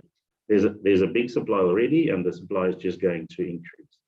And then off-peak charging for for lower rates. Whether that's going to be renewable via wind and off-peak, we don't know, but that's an opportunity that one have. If there's excess electricity in off-peak hours, then we'll be able to do that, and I'll touch on it a bit later. Space. Yes, we're going to need more space, but more and smaller depots, in our example, will probably be a better solution than what we've got now. Because if you locate them properly around Cape Town, what we refer to as dead kilometers can be minimized, and that will give the opportunity for us. And then one can partner with charging station developers. So if you look at that, again, vague picture in our minds is that a real fancy forecourt for all the passenger cars, and then behind the scenes, slightly less Hilton, we will be able to charge our buses. So there's opportunities with the three challenges that I've mentioned. Now, this graph shows the peak utilization of buses at Golden Arrow. From an asset utilization perspective, it's a really sad picture. And what this means, the first peak is where we take people to work in the morning. The second peak is where we take people home in the afternoon. And then in the middle of the day, what we refer to as our off-peak schedule. And there's, say, 25, 30, maybe 40% of the vehicles running an off-peak. And again, you've got the option. Do you look at this as a huge challenge, or you feel really sad about your asset utilization? Or do you go the positive route and say, what's the opportunities in here?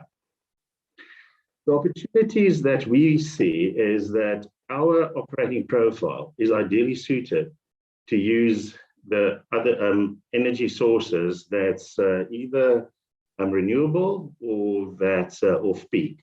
So if you look at that early in the morning, off-peak tariffs and wind, solar charging and wind in the middle of the day, and then off-peak tariffs and wind in the afternoon.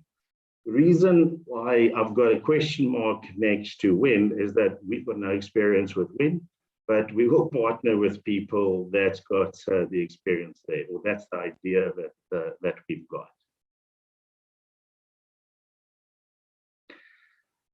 When I'm lucky enough to drive an electric car, or spoilt enough to drive an electric car, probably the first two questions that when people hear that is, how far can you drive? How long does it take to charge? We think you should turn that thing around. And step one should be get a detailed operating profile for your vehicles. And this is not just detailed estimate and all that. It's accurate utilization hours, and you have to link it to the hours in the day, exactly when you use this vehicle. Because again, it is a challenge, yep, but the non-utilization hours gives you a big opportunity for charging. And then not many men in South Africa say smaller is better, but in this case, it definitely is. For your operating profile, you should utilize the smallest battery that can meet that profile, because that addresses two real enemies in transport. Because number one, smaller is less cost. Number two, smaller is less weight. And that's two real, as I've said, two really big enemies of transport. And just by the way, I haven't seen many people that do not overestimate the utilization of their vehicles. I haven't seen many people that really know the exact linking the utilization to the time of day. Producing your own electricity, what the graph in front of you shows is one of the days at our head office in Epping, Cape Town. So what I'm trying to show here is that, or if you look at this graph, then where the graph is red, it shows that's when we are buying electricity from the city of Cape Town. The graph shows blue, that's where we're using our own generated electricity. And where the graph shows green, and that's the actual reason why I've got this graph on, is that's the big opportunity that we've got.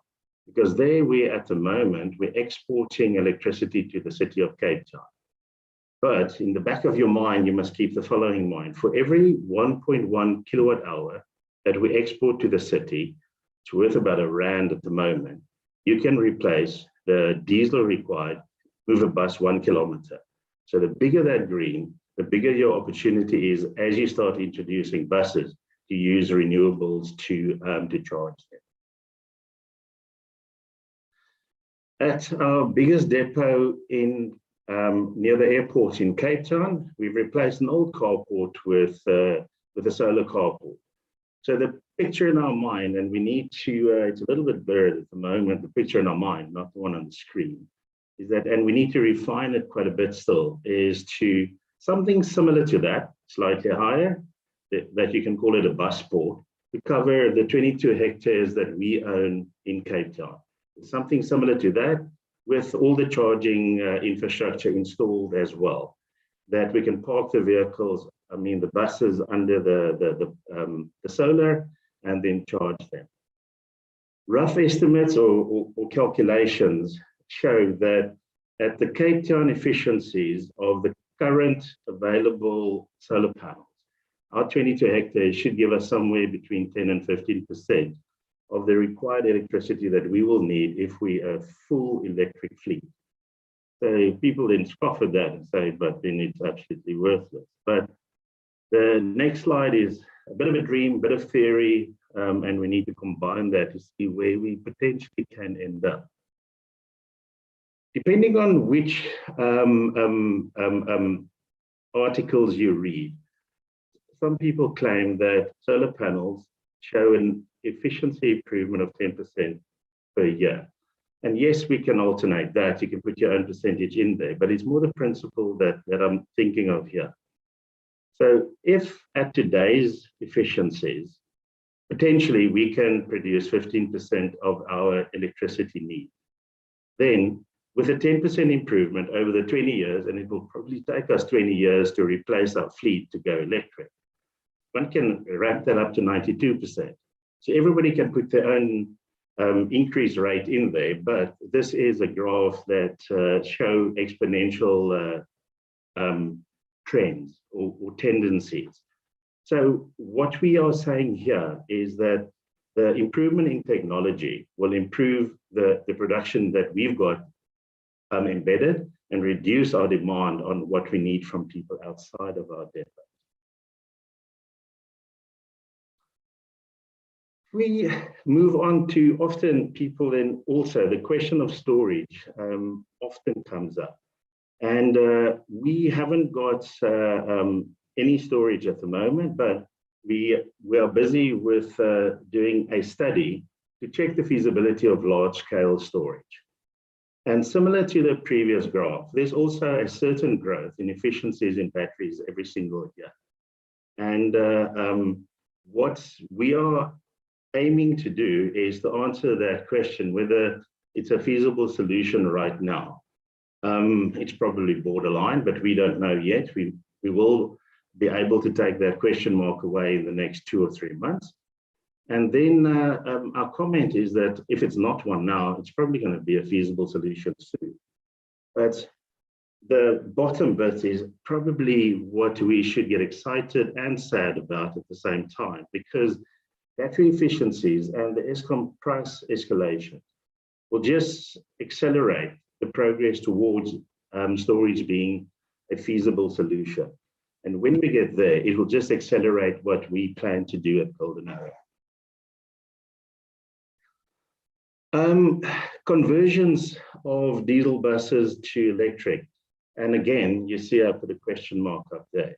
So what we've done so far, we have partnered with the University of Stellenbosch, and there's 1 or 2 fundraising exercises that they are busy with to convert at least 1 bus from diesel to electric. And that will allow us to do the proper testing, similar to the testing we've done with the 3 buses that's on the road at the moment.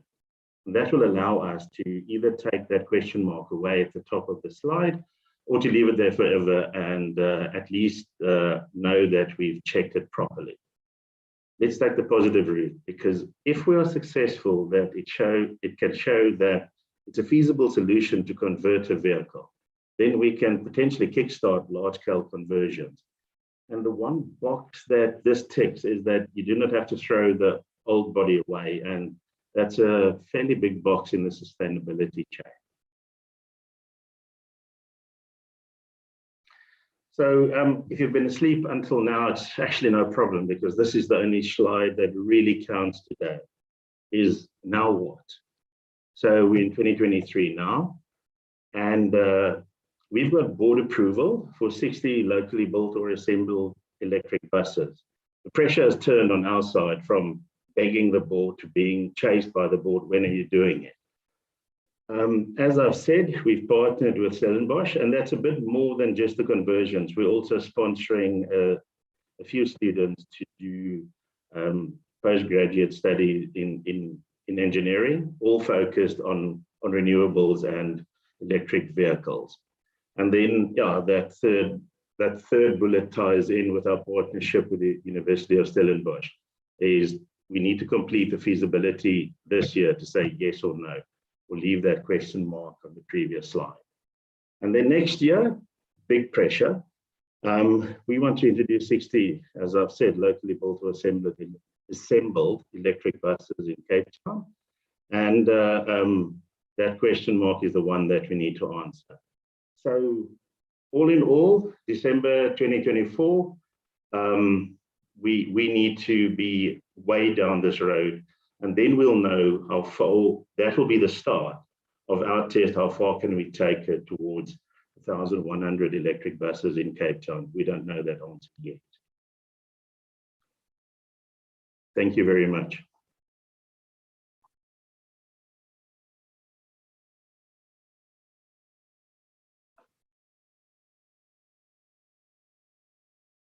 Gideon, thank you, Gideon. You're getting a big hand here. It's such a challenge. Clearly, you guys need to think of everything. And as I say, it's very tacky, each the top. So we can see experience made you think a lot. And we would love to see in future what you guys come up with all the solutions. There are people sitting in the audience, most probably having some questions for you. Gideon, will you be available for the panel discussion just now? Yes, I'm in for the whole day, Harry. Thank you so much. We really appreciate that. Thank you, Gideon. Thank you. All right, ladies and gents, our next presenter will be, let me just get there. Right, our next presenter will be Liesl de Wet. We're not going to take a break now. We already had a break and lots of networking, so let's continue, catch up to time. We're going to have lunch just now, and then you can have more networking. So we're having Liesl de Wet. She's the head Accelerated Organizational Sustainability at Unitrans. And she's going to talk about the high-level feedback on greening of the transport sector, with the focus on road freight and new technologies implemented in Germany and Norway. Thank you, Liesl. We appreciate your time and looking forward to your presentation. Thank you, Harry. Just let me know if you can see my screen.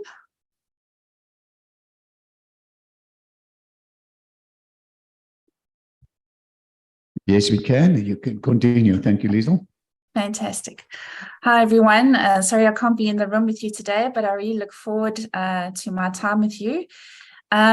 Just to talk to you a little bit about what this presentation is, I'm going to talk a little bit high level on some insights from our Germany-Norway Hydrogen Study Group tour. And let me just see if I can get this slide to move to the next one. Hold on.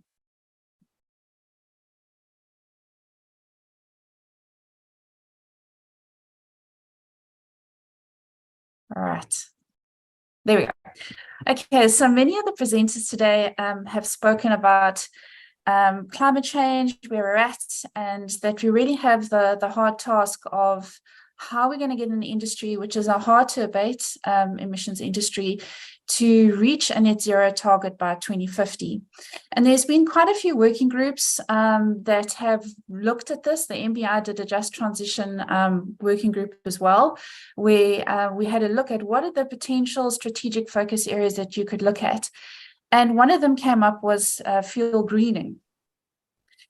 And we were very privileged enough, and I think you can recognize some of the presenters today in the group that went was Gideon and Mr. Jack van der Merwe, who we'll hear from a bit later, We were invited by the Gauteng Department of Roads and Transport in conjunction with the German Ministry to go on a hydrogen research study group tour to understand what is happening in Europe, what are the trends, how has this been enacted in the country, and also to engage with a lot of the OEMs and vehicle manufacturers on this. So Baden-Württemberg is the ministry that we partnered with, and really it is quite astounding. It's one of the strongest economic regions in Germany. It's the #1 innovation region in Europe, home to 70 universities and 100 non-university research institutions, has a very strong automotive manufacturing and mobility sector, and it has the highest density of engineers in Germany. So it really is the think tank of Germany. And hydrogen plays a central role in the decarbonization of energy systems and the security of energy supply. So I'm just going to go through some high-level insights from the trip. And one of them in particular was the willingness to assist financially. We had a session with KfW Bank in Frankfurt. Financing is a public mission for them. They're government-owned. They have a value of 551 billion euro. They're bigger than the World Bank, and they recently named the safest bank in the world. And they have over 200 million rand available for hydrogen projects, which they're investing in South Africa. And four very important criteria for them was we're not just going to invest money. We need to understand, is it renewable energy based? How do you obtain your carbon? Is there any additionality of the products of the projects, and water shortages? Half of this is going to transport, but was interesting for me was they're looking not just to sponsor a few trucks, they're looking at how do we go to an integrated idea that links transport, ports, corridors, border markets, ships, aviation, and aviation fuel. So it's the entire supply chain. Then we went to, and please don't even let me try and pronounce this because I'll probably will hash it, but it's basically the control tower for the Autobahn. And this was also just phenomenal to see, is that they basically have the whole entire control, the whole control barn is under this operational control center. And it's a very, very impressive platform. It's great in reacting to accidents, anything that happens on site. And I mean, it would be really fantastic for South Africa. And it was actually touched on one of the earlier presentations, the cost of looting, accidents, traffic jams, if this could be managed centrally and had a look at, but it would have to be done with a partner of high trust because data is very sensitive. I did have to get special permissions to take a photograph. And but it really manages the roads of the Autobahn very well. Another important project component that they showed us while we were there was the catenary of the overhead electric trucks. It's also a great, fantastic idea. The only challenge, I think, with applicability to South Africa is that we don't have that current infrastructure here. And to have that set up is actually going to cost quite a lot in resources where we could look at potentially other solutions. I think, Louise, you touched on it a little bit in your presentation, but one of the great things is that non-motorized transport is quite prominent in Germany. And in fact, there's no ICE vehicles actually allowed in the city centers. So a lot of the small LDV delivery vehicles are all electric. All the taxis are electric. I actually had a ride in a bicycle taxi, which was a really great way to see the sights of the city and to get around. It also does make getting around the city a bit challenging because you really have to watch where you walk because the bicycle paths are dedicated, and let me tell you, they get right of way. But it's really a great way to get around. The air just feels cleaner in the cities. All the taxis are electric, as I mentioned. The ICE train is really on time always. It's got charging ports for your phone. It's got free Wi-Fi. It really, as a commuter, it was really easy to get around. Another insight, and the guys on the team were teasing me, I really was like a kid in a candy store, as passionate as I am about transport, but the IAA show was absolutely phenomenal. And what I can say is that most of the vehicles there on show were electric vehicles, which was quite an eye-opener for me. And the EV ranges are really, really improving from 400 to 500 kilometers on a single charge. In fact, Daimler launched their new long-haul electric vehicle truck, which can do 500 kilometers on a single charge. And from 20% to 18% to charge on a megawatt charger takes 13 minutes. So there's really big strides in terms of charging stations. How do we charge the vehicles powered by renewable energy? And also infrastructure is so important, especially for the EV and the future H2 powered fuel cell vehicles. And here was just Volvo took us a tour of their trucks, and the other side was on the Daimler stand. And then, of course, the highlight of the show was for me to actually see a hydrogen truck, although it's a concept truck, but it was so exciting to actually see it there. And I remember at the RFA conference last year, I actually asked one of the panelists, I had a panel on alternative energy. I said, is hydrogen, is it a myth or reality in terms of having a truck? And the Daimler CEO looked at me and he says, no, it's a reality. And there is the reality.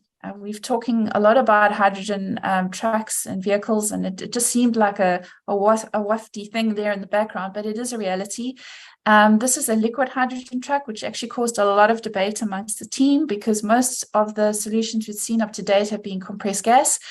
And we went on a bit of a tour. Daimler took us for a tour around, and they explained that it does give more of a range. It's got 1,000 kilometer range and a lot more torque. And then also you don't sacrifice payload. Only small challenges that liquid hydrogen does have to be stored in minus 253 degrees Celsius. So that was part of the debate. But I do feel that it highlights that there is a lot to still be discussed and debated about hydrogen as a viable fuel source for our industry.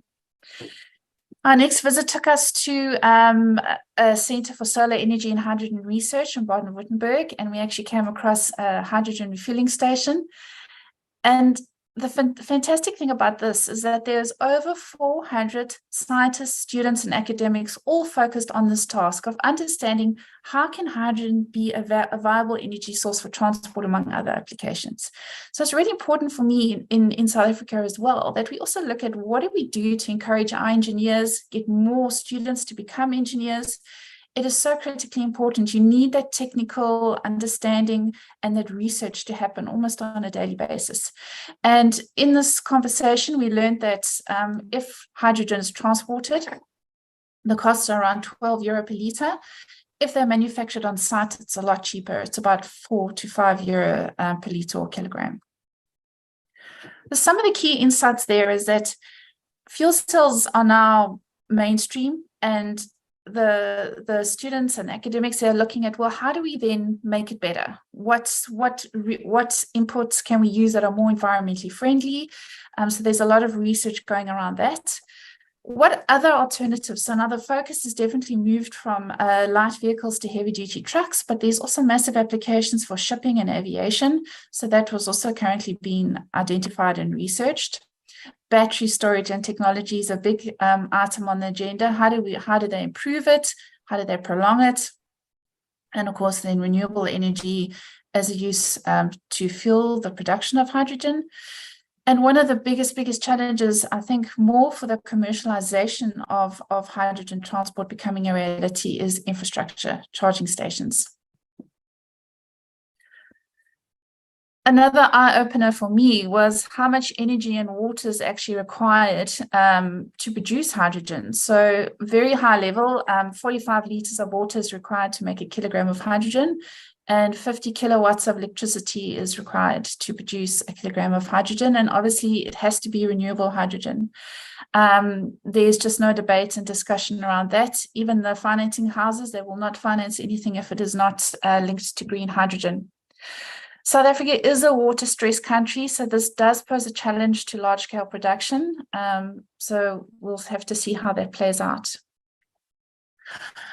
We had a lot of engagement with German ministries, and one of them was the German Federal Ministry of Education and Research, who are focused on green hydrogen in Berlin. And they have quite a big reduction target for their transport sector. It's a 48% reduction in carbon emissions off a 2019 baseline. In South Africa, we have a 5% reduction for green transport by 2050. So they're really serious about reducing their emissions. And there's a lot of pressure on the OEMs and that to create vehicles that are efficient from a carbon emission perspective, or even carbon emission free. And a nice thing about the conversation, this was Mr. Adam Mutwell who gave us the presentation, was that he stressed that all options need to be explored. So we can't just only focus on hydrogen, electric, renewable fuels. We have to look at a combination of all of these, because if we don't, the end goal will never be reached. And that was really heartening to hear, that we do have to look at a combination of these technologies. They had a national hydrogen strategy that combines 38 measures dealing with the value chain, especially of hydrogen, which is really important for us as a country to take note. If this is going to be successful mainstreaming, we have to look at the whole hydrogen value chain, has to be taken into consideration. And they currently fund over 9 billion euros worth in hydrogen projects, 7 billion nationally, and 2 billion in international initiatives. And I think another really important point here is that they are technology open. They don't have any liquid refueling hydrogen stations. Everything is compressed gas. And they did say that in the early days, the government did allow them to graduate from a grey hydrogen to green hydrogen. However, when it comes to hydrogen for energy usage, it has to be green hydrogen. I mean, that was stressed very seriously throughout the tour. Some of the lessons learned, which really help us moving forward, is that, again, and I think one of the previous presenters actually touched on this, it doesn't make sense to work in silos. Collaboration is critical. We have to work together. I don't think any single body will have the exact answers on how this becomes mainstream. Technical expertise is exceptionally important. This is a technical area, and it's really important to have the technical expertise in order to grow and develop. Consistency is another important criteria. There has to be consistency when funding new projects, investment criteria, and of course, infrastructure and the hydrogen value chain is critically important. And I think it is one of the potential stumbling blocks in terms of it becoming mainstream, but also for electric vehicles as well. We went to go and visit a hydrogen hybrid plant run by Enertag. And that was just absolutely fantastic. Living the ethos of zero emissions as a company, it was really great to go and see how hydrogen is made.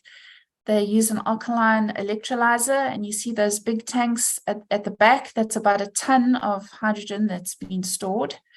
We got a chance to drive in the Toyota Mirai. I'm not going to lie, I did feel a little bit like I was sitting on a time bomb, considering those hydrogen tanks are right under my seat there at the back. But I had a long chat with the driver of the vehicle, and he said those tanks are so well insulated that it would be very rare, even if the car was in an accident, that they would explode. And I think that is one of the concerns that many people talk about when they talk about owning or driving a hydrogen vehicle. It was a phenomenal drive, it was regenerative braking, and it really was fantastic. Another component which I really loved about this site visit was you'll see that the biogas is manufactured there in that big dome, but the heat, which is a byproduct of the biogas, gets channeled through that yellow pipe into this container. And it's a very wet climate where they are, and that container is filled with wood, and the wood is therefore then dried, and then they hand it out to the local community. Another thing that was great from a community perspective, and this really does speak to sustainability and engaging with the communities that we operate within, is on our arrival, we just noticed all these beautiful apple trees. And obviously, you know, Germany does have a very fertile soil, but all these beautiful apple trees that are planted by them. And the communities are also allowed to go and pick, harvest, make jam, make apple juice. And actually at our lunch, my German's a bit rusty, but I was reading the label, and that is the apple juice made from the apple trees in the vicinity. And the nice thing about this hydrogen manufacturing plant is absolutely so clean. It leaves behind not very much waste at all. And in fact, a byproduct is oxygen. So ladies and gentlemen, I think this is one of my most exciting discoveries in Norway, is a hydrogen, biogas and EV charging station all in one. And you can see the charging stations there at the back.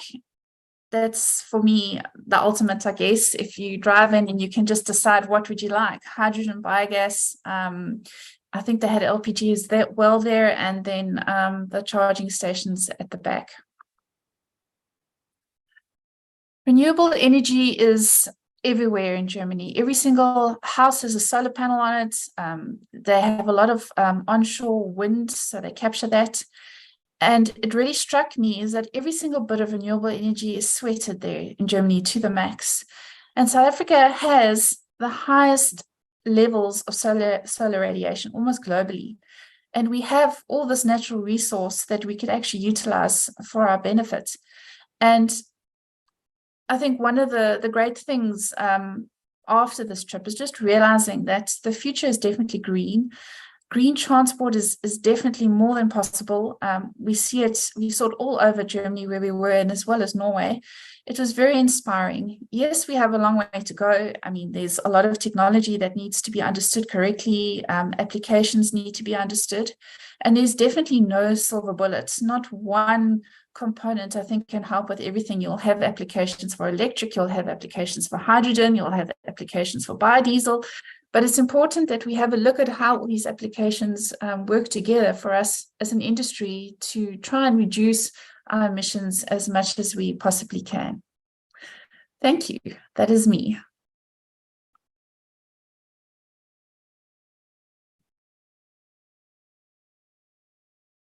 Thank you so much, Liesl.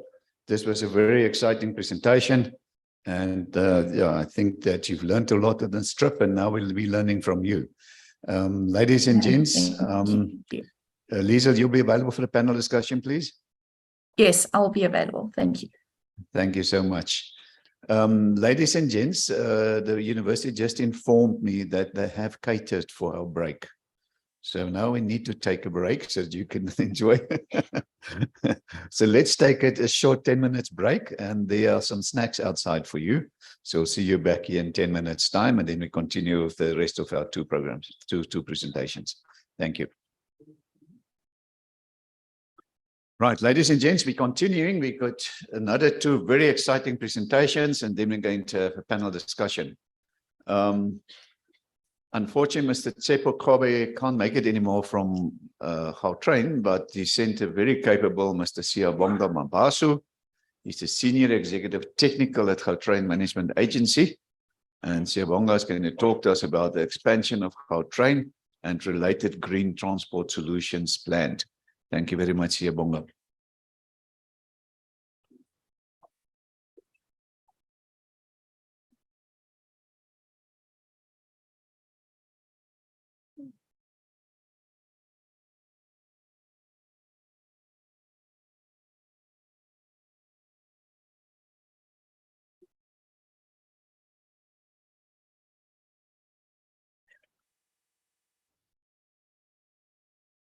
Thanks.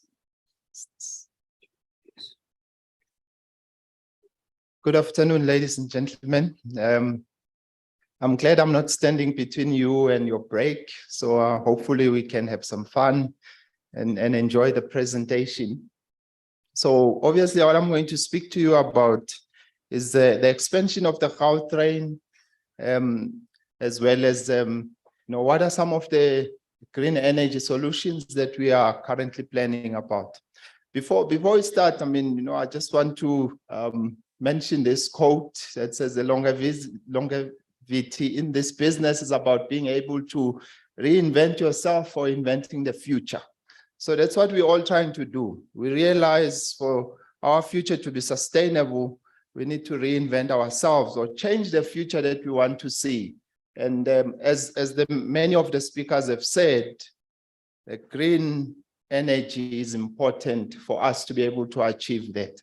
So just on some of the things that we'll be talking about is the growth resilience that us as the Gautrain are looking towards, new energy vehicles, the train technologies that are available, as well as the first and last mile technologies that we are looking at the moment.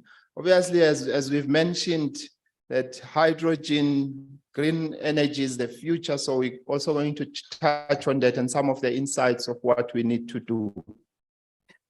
Just from a Gautrain perspective, just to speak about the expansion and how we look at the future. Obviously, we realize as a system, as we are a world-class system, as we are at the moment, but we need to be 10 times greater than what we are. Over and above that, we need to also touch the lives of many people than we are doing at the moment. So we realize that, and that is why the Gautrain extensions that we are going to be doing in the future, that are going to other areas within the province of Gauteng, will enable us to be able to expand the network and be able to reach the areas that we are not reaching so that we can continue to drive the economy of Gauteng. So we need to do that. And that is what we are trying to do as we look into the future.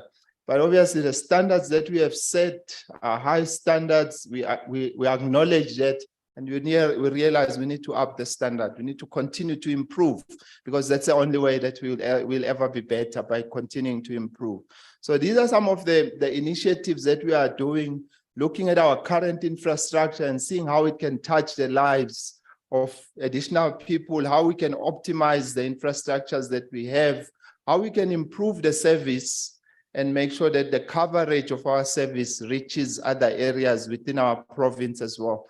And at the end of the day, we want to continue to increase the value that we are giving to the people of Gauteng. That's the essence of why we are doing or proposing to do the extensions of the network of the Gautrain. Where the Gautrain is at the moment, it has changed the lives of the people and changed the way that people travel. And so therefore we wanted to change the lives of the people in the wider Gauteng province and being able to reach all the LSMs. As we know, that public transport is for everybody. So therefore the transport service that we offer needs to be able to cater for everybody. But we know we've had challenges, and all of us have experienced this when COVID came, and that's what it did. I mean, if you look there in 2020, that's where the tipping point was in terms of our ridership as the Gautrain. In one of the months, we had 0 passengers during lockdown. You remember? I think we all remember that. And you can see it there on the graph. But it was because the system was closed, not because there were no passengers. And then we've started growing from 2020 going up. And currently, I mean, from the commuters that we are transporting pre-COVID of about close to 60,000 commuter trips a day, I mean, we are now, if we're comparing to what we're transporting today, we're back to about 33,000 and on average on a weekday on the commuters that we are transporting. So, and we are seeing in our forecast that this growth will continue to happen, possibly just before 2026. That's when we'll start going back to business as usual with regards to our passenger numbers. And then we will then start to grow into the future. And that's the idea that we have, that will happen. And for that to happen, we acknowledge that it is important for us to, start certain interventions to improve the system, the current system as well as the future system that we have. So this is some of the investment portfolio that we're looking to invest in as we move forward. As maybe many of you may know that, I mean, the Gautrain contract will end, the current one, in 2026. So some of the projects that we're busy with is doing the procurement of the new concessionaire or the contractor or operator that will run the system into the future. So that is one of the work that we're busy with now, closing the current concession and making sure we prepare the procurement documentation. We've just received our Treasury approval one to continue with the procurement of the new operator, the next operator. So this is a good opportunity for us then to be able to try and improve the system. We know some of the challenges that we've had. We've had over 12 years of knowing what is happening, how our operations running, perhaps some of the comments that we're getting from our own, the commuters or the communities at large with regards to the Gautrain. So this is a perfect opportunity as we prepare for the next operator to be able to improve and to make particular changes. But because of the demand that we are forecasting, we're seeing that there's going to be a need for additional rolling stock, which is the train sets that we have. We'll have to improve our infrastructure in terms of the pairway and the railway. We'll have to improve our signaling system into the latest technology with regards to signaling, improve some of our electrical systems to ensure that they cater for the demand and the number of trains that are running in the system. As well as I spoke about, we're expanding the coverage of our network. That also means we need to extend the coverage of our feeder and distribution services, and that is what we're doing. One of the projects that we're very proud of that we did with regards to the feeder and distribution services is to have a partnership with the minibus taxi industry. And that partnership has been so successful that we are now on a plan to roll out additional feeder and distribution services that are operated by the minibus taxi industry. If you go to our station in Marlborough Station, go to Centurion as well as Hatfield, you'll see some of these operations that are done by the minibus taxi industry. In the eyes of a commuter, it's the same level of service that we are offering.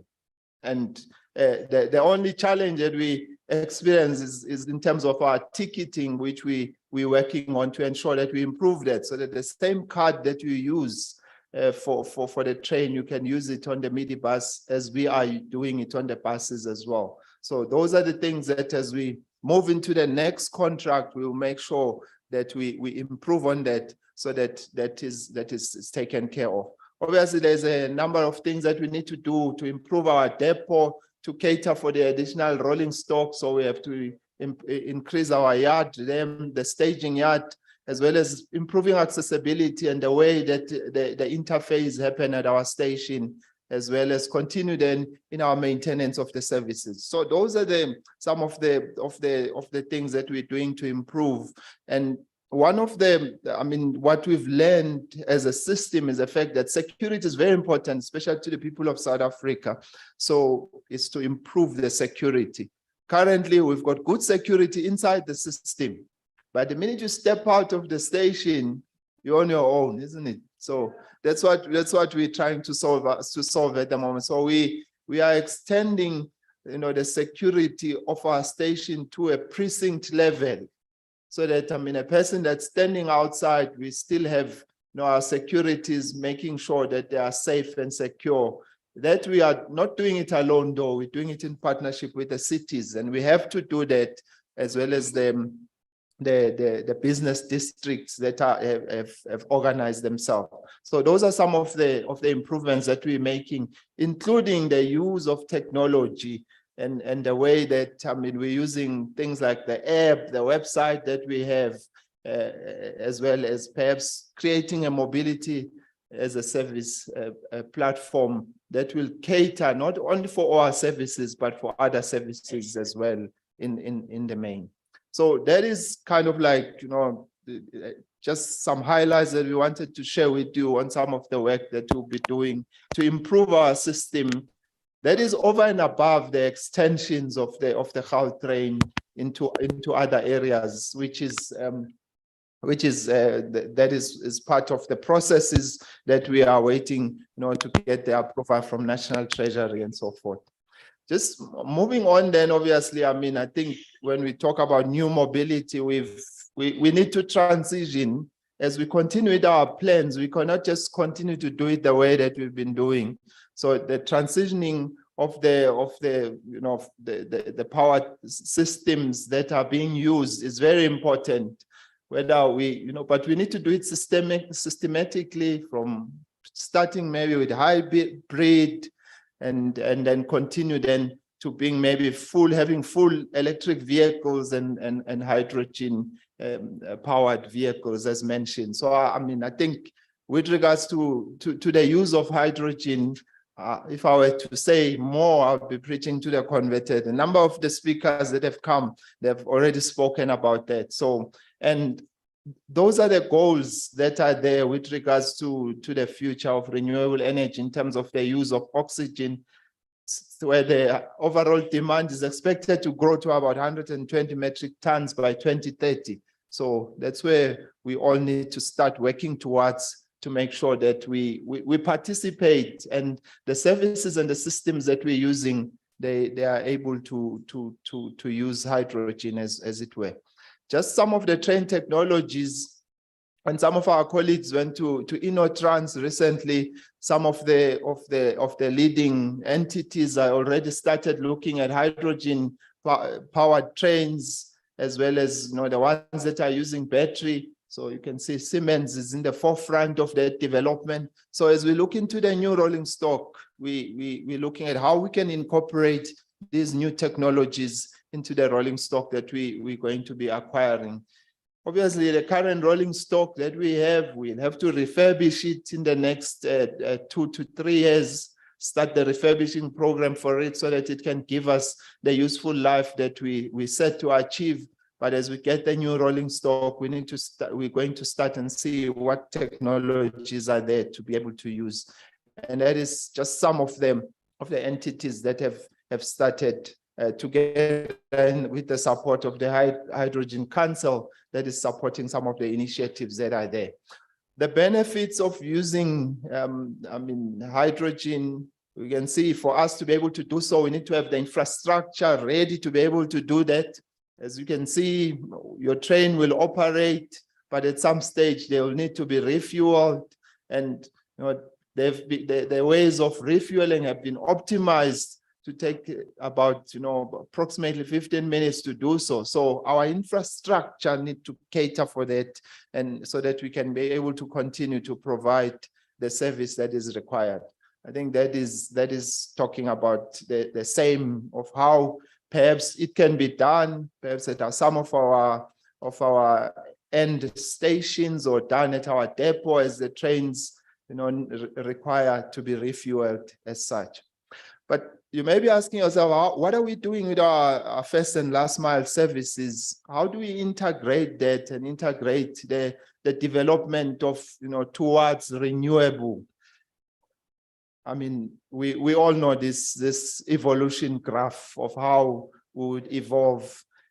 So some of the design adaptations that we have done, even now in our buses, we've had to renew the fleet in terms of our buses, and our buses now have an integrated chassis, as you can see there at the bottom. The integrated chassis that was developed by the CSIR. We've started with our bus manufacturer that is in the West Rand, and they've built all on the new 12 meter and the 9 meter buses are built on the integrated chassis. What are the benefits of the integrated chassis? That first of all, you can have your diesel powertrain, but you can be able to later on change it into diesel hybrid, change it into an electric drivetrain in the future, and as well as including the batteries, without actually changing your chassis, just by taking out some of the components and adding the ones that you need. So that is what our buses, the way that have been designed at the moment, the new buses that we have. We haven't finished with our replacement program of the buses. We've got a few that are left, and then the manufacturer is continuing to supply those buses to us. Yes, at the moment they are still diesel powered, but they've been prepared in such a way that in the future you can be able to just take out the diesel drivetrain and use whichever the one that we will see feasible as we move into the future. So just if you look at the bottom, your left, there is one of the 9 meter bus that has been designed for Gautrain. You can see it at Midrand Station and see it at Rosebank Station. That's where they are working at the moment. And then at the above is the 12-meter bus that is currently operating as well, that we're busy changing some of them. I think we only left it about 17 or so in terms of our renewal program for the buses. But the idea is that they are able to evolve with time using the same chassis. And we'll see, how that works out in the next few years, because it's just been done that way. So this is obviously our desired future, that in the future we'll have our fleet in terms of the feeder and distribution services will be electric, including the taxi, the e-taxi that has been designed as part of the design that was done for the buses by the bus manufacturer. And in the future, we're also looking at having electrical vehicles that are providing the service that is provided by e-hailing, as well as you can call it e-hailing meter taxis, and the integration that we continuously trying to engage these entities so that they can also work with us in providing the first and last mile service, including the e-tuk-tuk and the e-bikes. So that's the future that we see as the plans that we have as we move forward into the future. But what are we doing now? At the moment, we are doing a renewable feasibility study. In the study that we're doing it together with the DBSA, is we're trying to see, what is the potential of being able to have, solar power from our stations. So using all the space that we have in our rail reserve at our stations, to be able to be able to capture the solar energy and use it for our stations, and in the future we will then perhaps use it to charge the electric vehicles that we have. So that's a study that we currently have, so that we're busy with, and the results will then help us to be able to see what is the next level that we need to do. And also we're also busy making sure that we are simulating the current feeder and distribution service routes that we have, so that we can see what energy demand do they have and what is the infrastructure that we may need to install if we were to go electric. So those are the things that we're doing. I think we've spoken about the hydrogen and the ecosystem. Obviously, we need other industries to be able to make sure that they make these solutions available to us, so that we can be able to use them in the public transport space. And there are those that are thinking of modularizing, the provision of this type of energy, and making sure that you can monitor the performance and then the different use that we can use the green energy. So those are some of the things that we're looking at as well, to see how we can play a part and a role as the Gautrain. This is just helping us to see that it's important to use green energy, because it increases our efficiency. It is flexible. If we do it modularly, we can be able to scale it depending on the available funds at that time. But at the end of the day, we need to ensure that it's reliable and as well it's connected, so that we can be able to monitor these solutions that we are putting up. So as part of our development as the Gautrain moving forward, is to ensure that we create open ecosystems in terms of the platforms that we use, so that we can be able to use the data that we get in various ways. At the end of the day, it's about the commuter. We can do all these things. If we're not adding value into the lives of the commuter, we have failed. So we want to make sure that the data that we provide the commuter enables their mobility to be seamless and to be convenient as well. So the data platforms that we are making sure that we are reviewing to ensure that we provide good information to our commuters continuing to move into the direction of having a digital railway and to have an infrastructure that is based on technology, and we're able to know exactly where our trains are and are able to push the information to the commuters so that they can be able to get that information. So those are some of the things that we're looking into to support the green economy. So in conclusion then, obviously we want to, for us to be able to do all these things, we need to create an environment that will allow investors to come and be able to invest. We need to plan for the long term, but we also need to invest today, because I think otherwise we will miss the train. We will miss the train. Yeah, so obviously we need to do that. And as we've mentioned, hydrogen is the future. So we all need to work together as transport officials, planners, entrepreneurs to be able to do so. But obviously we need the support from our government as well to be able to do this. And when we work together and develop a holistic plan, we will be able to achieve this. And as the Gautrain, all we're saying today is we are ready to fully participate in ensuring that our services support the green economy. And all we're doing is we're also not sitting and waiting for someone to do it. There is plans and things that we're doing, behind the scenes, and communicate it when it's ready to be communicated to ensure that we support this and we have a sustainable and a green future together. That is our purpose, transforming spaces, people, and economy through mobility, and we want to continue to do that.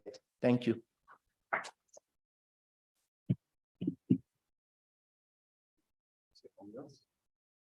She just wants to hand over a little bit to her. Thank you so much. Thank you. I just need to know how much is this so that I can declare. But we'll talk later. Thank you, Siyabonga. This was a great presentation and interesting statement. Hydrogen is the future. So that's great to hear that. Ladies and gents, obviously the last presentation, but definitely not the least one. We've got Mr. Jack van der Merwe. Jack van der Merwe is the Chief Executive Officer of the Gauteng Transport Authority, and he agreed to talk to us about the sustainable transport strategy for Gauteng. Thank you very much, Jack. We appreciate your time.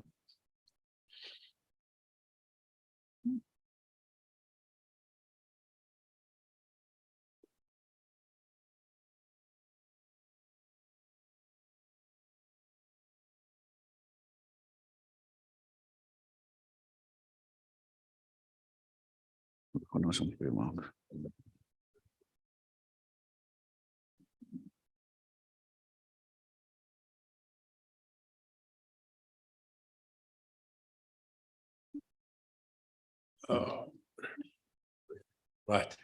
Thank you very much, ladies and gentlemen. Good afternoon. Thanks for having me here. I want to talk to you about a strategy, a green strategy. Bits and pieces of what I'm going to say has been said this morning, but this is trying to put it all together. It's quite a long presentation that I've made much shorter, but let's see how we go.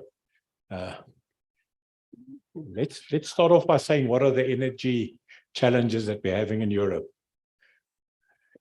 And it's been said many times this morning, due to environmental impact and the pollution of greenhouse gases, Europe and Asia is under enormous pressure to move away from non-renewable polluting sources of energy to renewable sources of energy.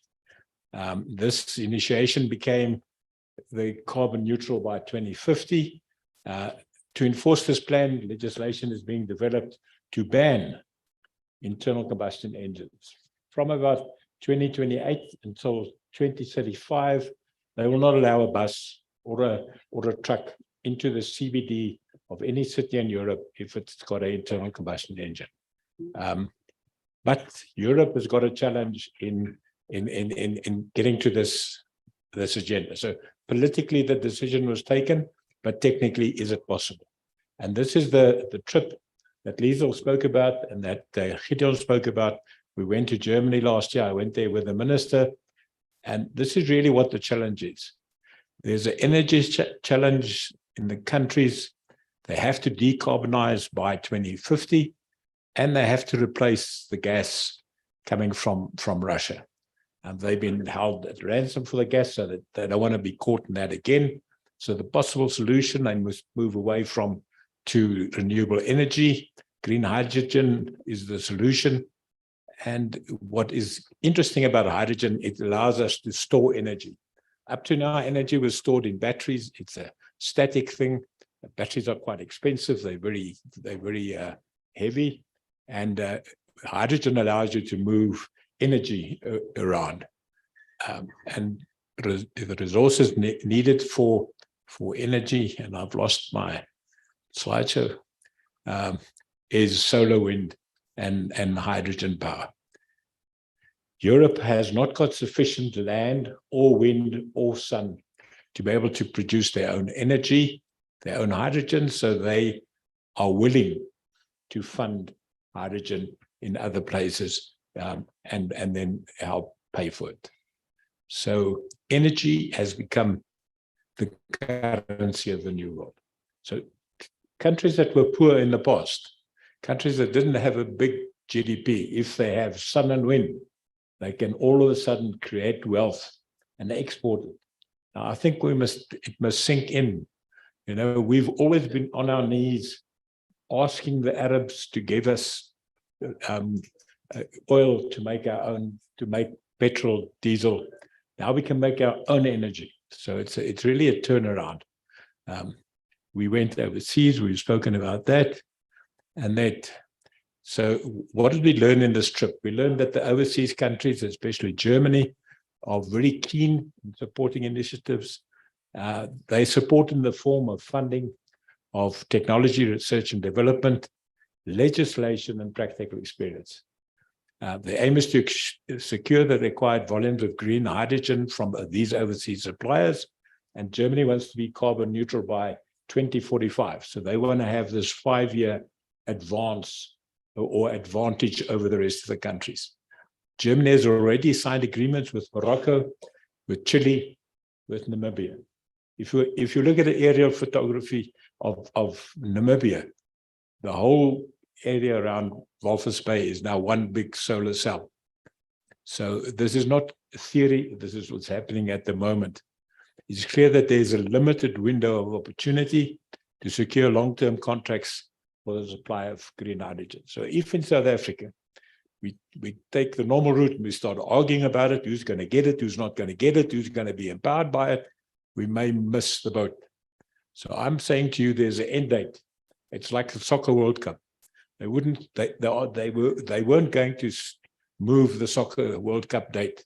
Now, Germany is not going to move the 2045 date. So we have to be available.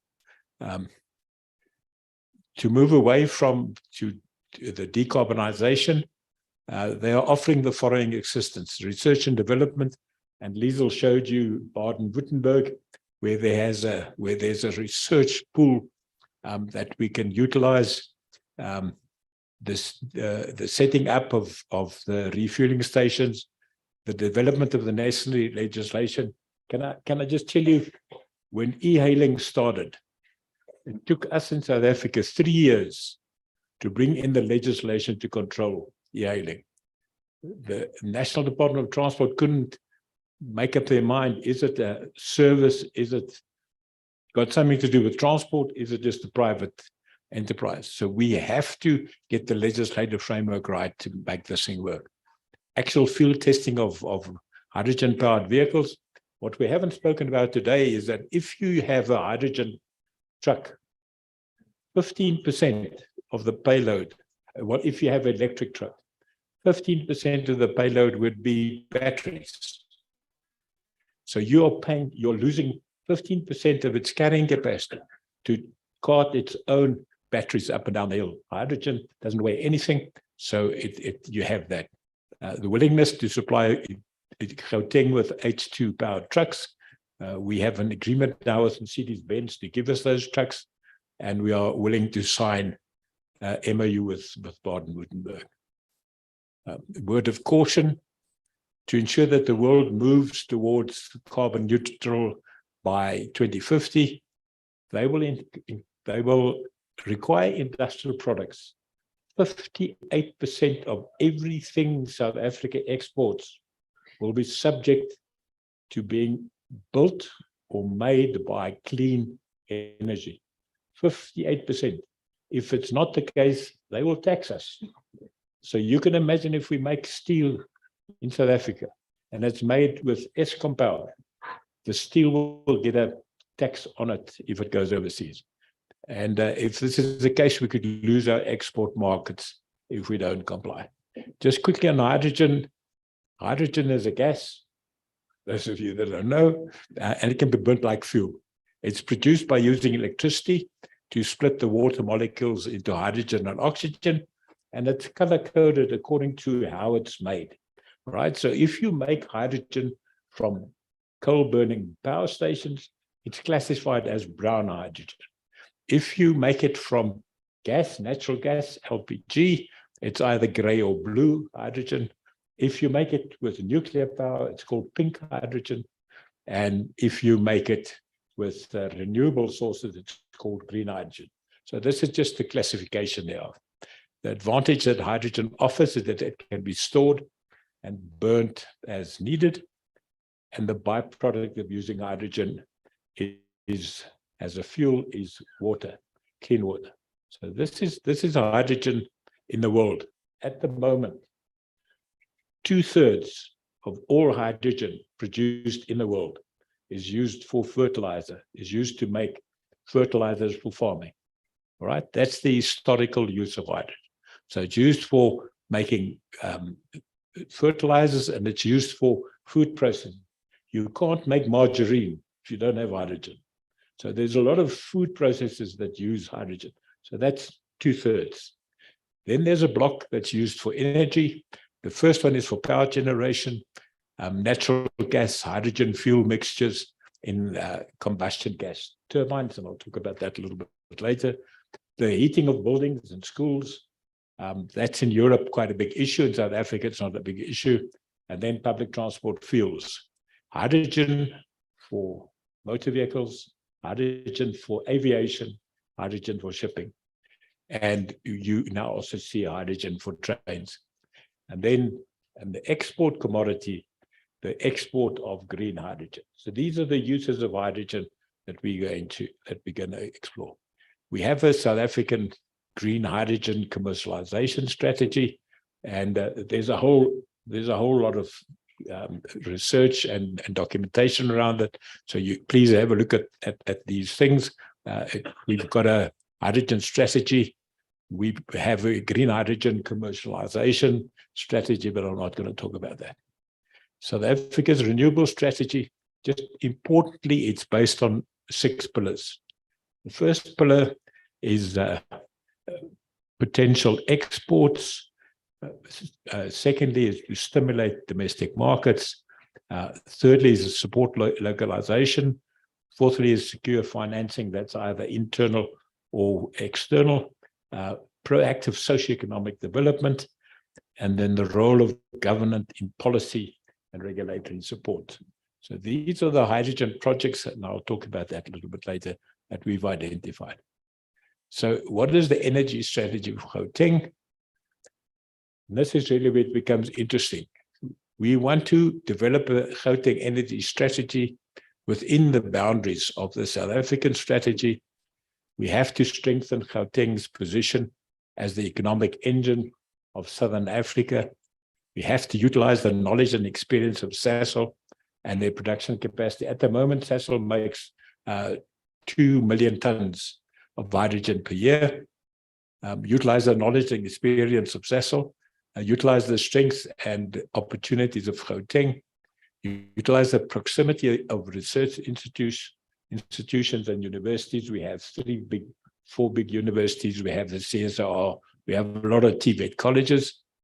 create partnership with the Germans and the Nordic countries, and create partnerships with the private sector, as an example, the Anglo-American one. What is the outcomes? What we'd like to do in Gauteng is reduce the hours of load shedding to key business and industrial areas by more than half. So that's going to be the selling point. We're going to say, if you have load shedding in another province in the country, we're going to have half of that, right? Become the market leader in decarbonizing transport. We have the whole automotive cluster at Tshwane. We are exporting 300,000 vehicles per year out of Tshwane, 300,000. And we have to support that, and we have to, it's about 8% of our country's GDP comes out of the vehicle exports that we're doing. Activate the hydrogen corridor between Johannesburg and eThekwini. And this is the Anglo-American, they call it the Green Valley Project. Enable a network of hydrogen trucks around the metropolis at the airport. Build our own green hydrogen power plant at southeast of Gauteng. Become the renewable energy R&D and training hub of Southern Africa in partnership with the CSIR. We have a hydrogen-powered minibus taxi pilot project and secure funding through PPPs and the Gauteng Infrastructure Fund, and utilize green funding from Europe, the KfW Bank that Liesl spoke about. What are the strengths and opportunities? The proximity of Sasol and the Sasol pipeline. Sasol is currently building a pipeline from Sasol through to Springs. At Springs, Sasol will produce all the green aviation fuel that we use in our country. So all the aviation fuel coming from South Africa will be green. The Eretropolis around the airport, motor manufacturing in Roslyn, the ideal place southeast for sun, wind, and land and acid mine water. One of the things that Liesl said is that we need 45 liters of water to make 1 kilogram of hydrogen.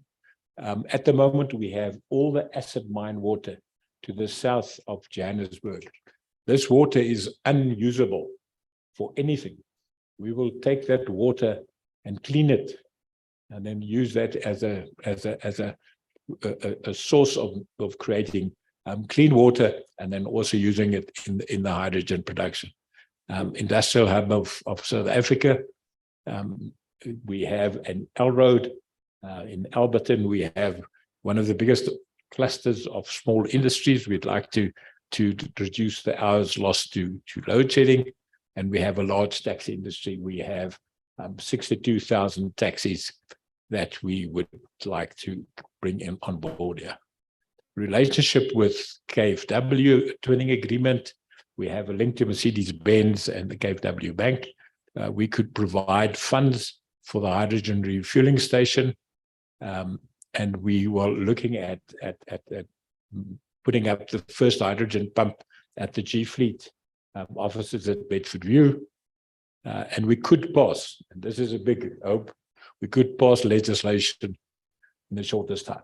Can I say to you, at the moment, you are not allowed to transport any gas in South Africa at a higher pressure than 200 bar. So Sasol's got a truck that transports the hydrogen. The truck weighs 30 ton. The truck, because it can only operate at 200 bar, can carry 300 kilograms of hydrogen. So 1% of the total load of that truck is the hydrogen. So we have to change that to 600, 700 bar to increase that. And many research institutes in South Africa. So this is just a diagram. You'll see this is the pipeline. This is just an easier way to show. This is where the pipeline runs from Sasol through to Springs. There is a set of maps. This is the set of maps of the wind. And you'll see in Gauteng, the best wind to have as you go up to the red. You'll see there's a little slither coming in, which is yellow. And that's where we're going to put the hydrogen power station. This is the heat map that you've seen.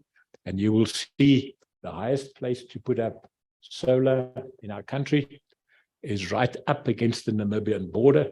That's why one of the projects that the country is busy with is a solar farm at a place called Boegoebaai. And Boegoebaai would then produce the hydrogen, take it with a pipe to the harbor, and then export it to Europe. So you can see in the case of Gauteng, we are about 30% less solar possibility than at the maximum point, but we can still do it. So we have 8 projects. Project 1 is reduce the load shedding by more than half. Energy production in the traditional power station is continuous, and the demand for electricity varies, as you know, in the peak in the morning, peak in the afternoon.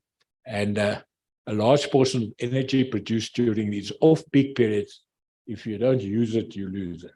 And that's why Gideon at Golden Arrow, they want to charge the buses in that off-peak because you can buy the energy for cheaper. A few decades ago, those of you that are still old enough to remember, we had a plan in South Africa to do pebble bed nuclear reactors. And the idea was that we would put pebble bed nuclear reactors at all the core points. And a pebble bed nuclear reactor you could switch on when there's a peak demand, and you can switch it off. So a pebble bed nuclear reactor has got this ability to be switched on and switched off. We tried it. Environmental authorization for these multiple sites could not be secured to such an extent that in the end, the only place that we could put a pebble bed reactor was at Kuiberg, next to Kuiberg in the Cape. The environmentalists were just killing us. So that proposal was shelved. The proposal now is to install hydrogen generators at the key substations. So instead of having a pebble bed reactor, you have these hydrogen generators that will augment the power if you have load shedding. The cost of these generators can be shared between the province, the private sector, and Eskom. Sasol can supply the hydrogen via that pipeline, and it can be transported by hydrogen to various sites. The plant can be activated within a couple of months. We appointed CSIR to do a feasibility study, and one of the people that was on the tour with us, Thomas Ruiz, he is currently in Europe, and he's investigating this. So we will look at that, and GFA would be a possible source of funding. Project 2, increase the supply of hydrogen. Sasol is currently establishing its own Sasol solar and wind farm. We have one that GFA is funding in the southeast of Gauteng, and we will now just increase the scope of that solar farm to allow us to get more hydrogen in the system. But Project 3, GPG and the CSIR to establish a joint hydrogen research and development center. I've spoken to the CSIR at this hydrogen farm that we're going to set up in the south of Gauteng. They will set up a research station for hydrogen and do trading there. 4, implement the hydrogen H2N3 corridor. This is the hydrogen valley that runs from a mine in Limpopo through Gauteng along the N3 corridor towards Durban. And we will now do the first hydrogen refueling station. We need to do 3 more on the corridor. So we're going to have an agreement with Anglo American so that we can roll this out, get Mercedes to supply us with a number of trucks to run the pilot. Implement hybrid buses and trucks. We are going to look at hybrid buses. You get a hydrogen injector that you put on top of an existing diesel bus. It reduces the carbon footprint by 30%, and apparently it's much more efficient. So we're going to use that as a possible project. Taxi pilot around the Erytropolis. The Cape Town is at the moment rolling out 200 electric taxis, and we were going to do something similar here to have electric taxis and then hydrogen taxis. taxi pilot with this new energy vehicles. So that we're going to do. And then we have a new energy vehicle conference and expo at the during Transport Month in October. I just want to quickly run through this decarbonization of transport, just to give you the magnitude of the problem. If one wants to decarbonize transport, there's a role that the private sector plays, and there's a role that the public sector plays. The private sector is the OEM, the production of vehicles, local and overseas. We are exporting 300,000 vehicles from Tshwane. We are exporting the bulk of them to Europe and to Asia. If Europe doesn't want any internal combustion engines, we have to, in the next 10 years, swing around the production of making new energy vehicles there. So that has been done. Production of alternative fuels and the export thereof, then paying of incentives, private and the public sector.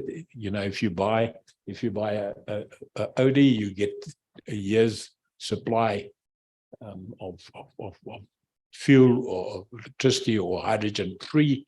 So what are the incentives that you're doing?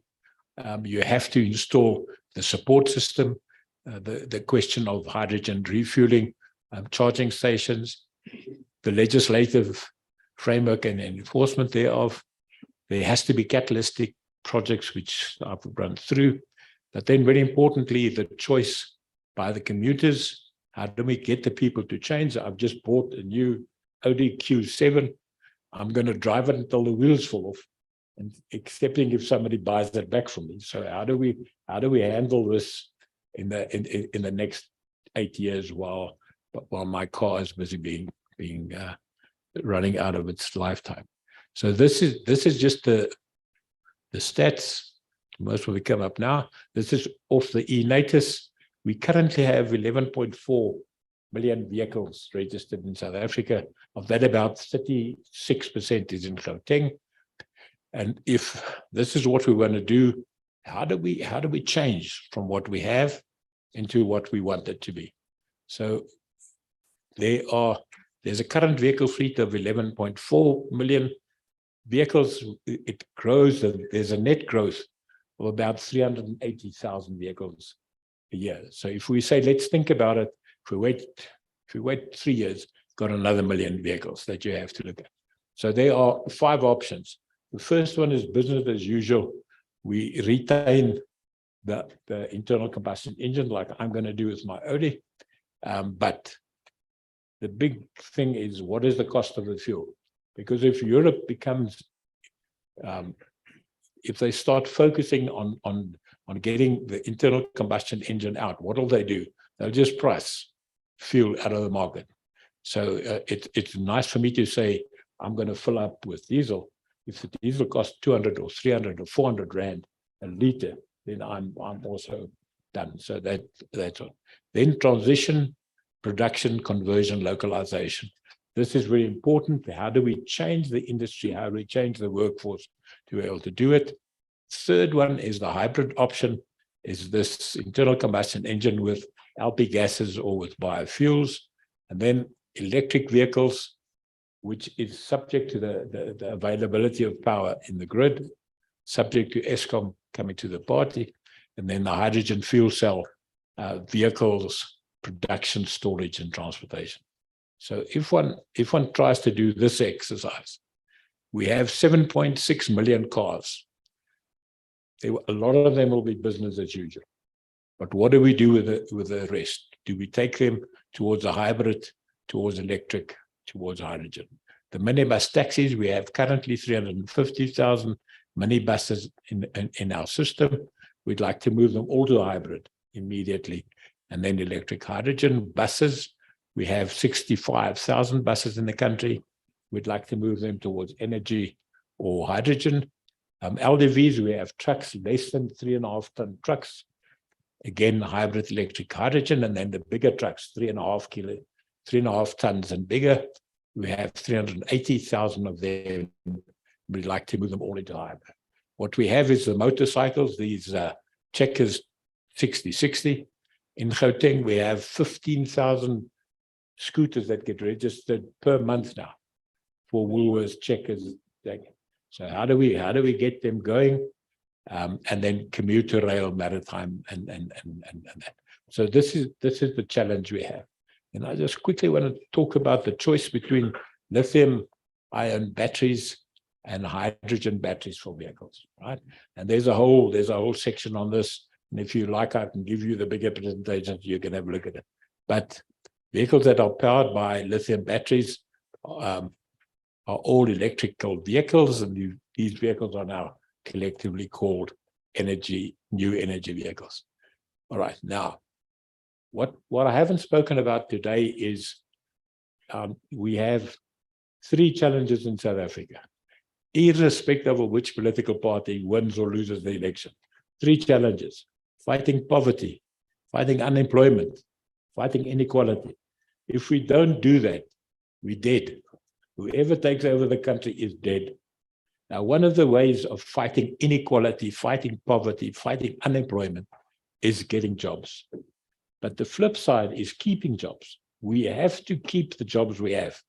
Now,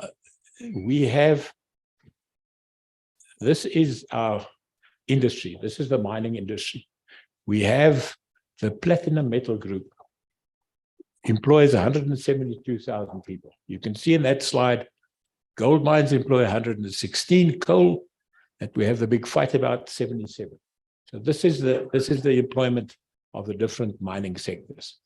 Now, South Africa has 80% of the world's platinum reserves, and we export between 90 and 95% of the platinum we export. More than half of all the platinum in the world gets used in the exhausts of internal combustion engines. They use that as the analytic catalyzers of the exhaust, which is great, until Europe says to us, within 10 years, we're going to walk away from the internal combustion engine. So within 10 years, within 20 years, we're going to walk away from exhaust that's coupled to a car, right? So what Europe is saying to us in South Africa, half our demand for platinum will collapse, half. If that collapses, we lose 172,000 jobs. It's the biggest crisis that I can talk about in this country, and that you should keep you awake at night. Now, if we move away from ICE vehicles, we could lose that. We lead to 50% drop in international demand, and we will decimate the industry. But now, the loss of demand for platinum in the vehicle exhaust, to make a hydrogen fuel cell, you have to keep the cathode and the anode from each other. You have to keep the two apart. And they use a membrane which looks like a sheet of paper. And on the paper is platinum. So to make a hydrogen fuel cell, you have to have platinum. So the platinum we were using for the exhaust, we say, thank you very much, we'll now use it for the batteries. Now, there's no other argument that I should make. Everyone in this room should get up and say, we're going to go hydrogen, because it's for us in the country. This is what we need to do. We need to get this going. Now, what is quite nice, when we went overseas to Germany, I was in the research institute with Baden-Württemberg, and I took out this platinum sheet. And I said to MEC, Jacob Mawabula, this is what it looks like. This is South African platinum, which is keeping these two pillars apart, all right? So it's actually incredibly good news. So this is just how it technically works. There's a membrane, the anode and the cathode, and the electrons can't go through this membrane. So it goes outside of the battery, and it creates the current. And that's where you get electricity from, right? And currently, hydrogen vehicles need about 50 grams of platinum to operate in their fuel cells, and this could be about 5 grams in their catalytic converter. So in closure, I always show you guys this. If you want to do decarbonization of that 11 million vehicles, you go through 7 stages. You always start off with enthusiasm. So yeah, you can see I'm still enthusiastic about it. Promises and programs, which we always keep on doing, disillusionment and panic. So that's where you go through, but then the nice things kick in. It's hunt for the guilty, punishment of the innocent, and then reward for those that had nothing to do with it. So if you ever make this thing work, it's not going to be you that's going to get the prize, somebody else is going to get it. So I'd like to end off by quoting a communist. Karl Marx said, the philosophers have only interpreted the world. The point, however, is to change it. So let's not talk about it, let's do it. But if you can quote a communist, you might as well quote a capitalist. Ronald Reagan said, the future is not for the faint-hearted. But then the best guy in the world said, Madiba said, it always seems impossible until it's done. But what Madiba didn't say is that once it's done, everybody said, man, that didn't look so difficult. Then they say, man, it could easy. I could have done it myself. So when we said we're going to build the GO train, everybody said it's impossible. When we built it, they said, man, it's not so bad. It's not so bad. So please, that's the way to look at it. Thank you very much, ladies and gentlemen.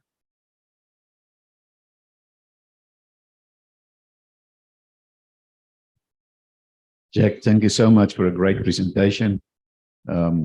8 projects and 7 stages. I think we're going to make it. So thank you very much for sharing this with us. Olga's handing over. Thank you, Olga.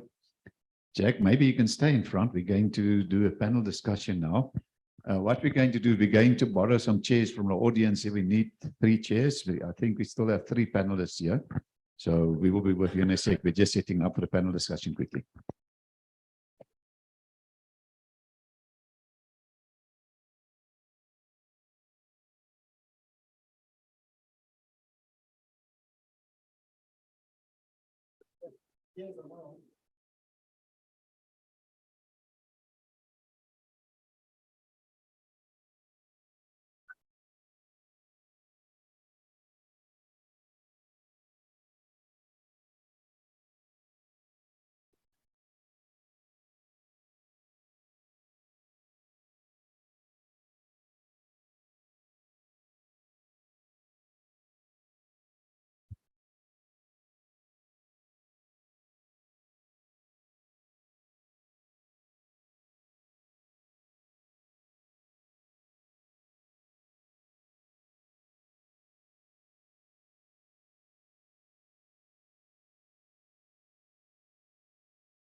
Right, can we have Gideon and Liesel and Shaul to kindly unmute yourselves and switch on your cameras so that we can get you into the picture, please.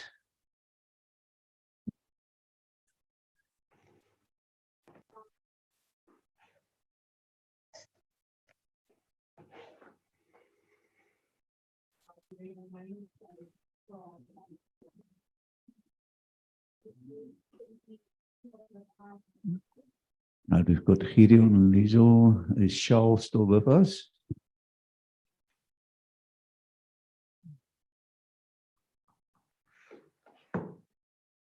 Shaul Harding doesn't seem to me he's with us anymore. Okay, at least we've got, just make sure I've got everybody here. We've got Gideon.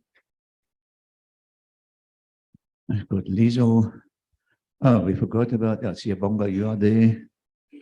And Jack we have. Okay, so this is now the true fashion of the word, a hybrid session.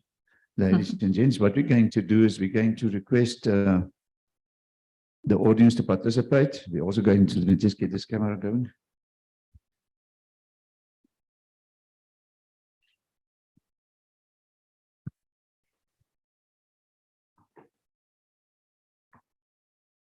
All right, so what we're going to do, excuse me, I see there are already 2 questions in the chat room of Zoom, which we will get to just now.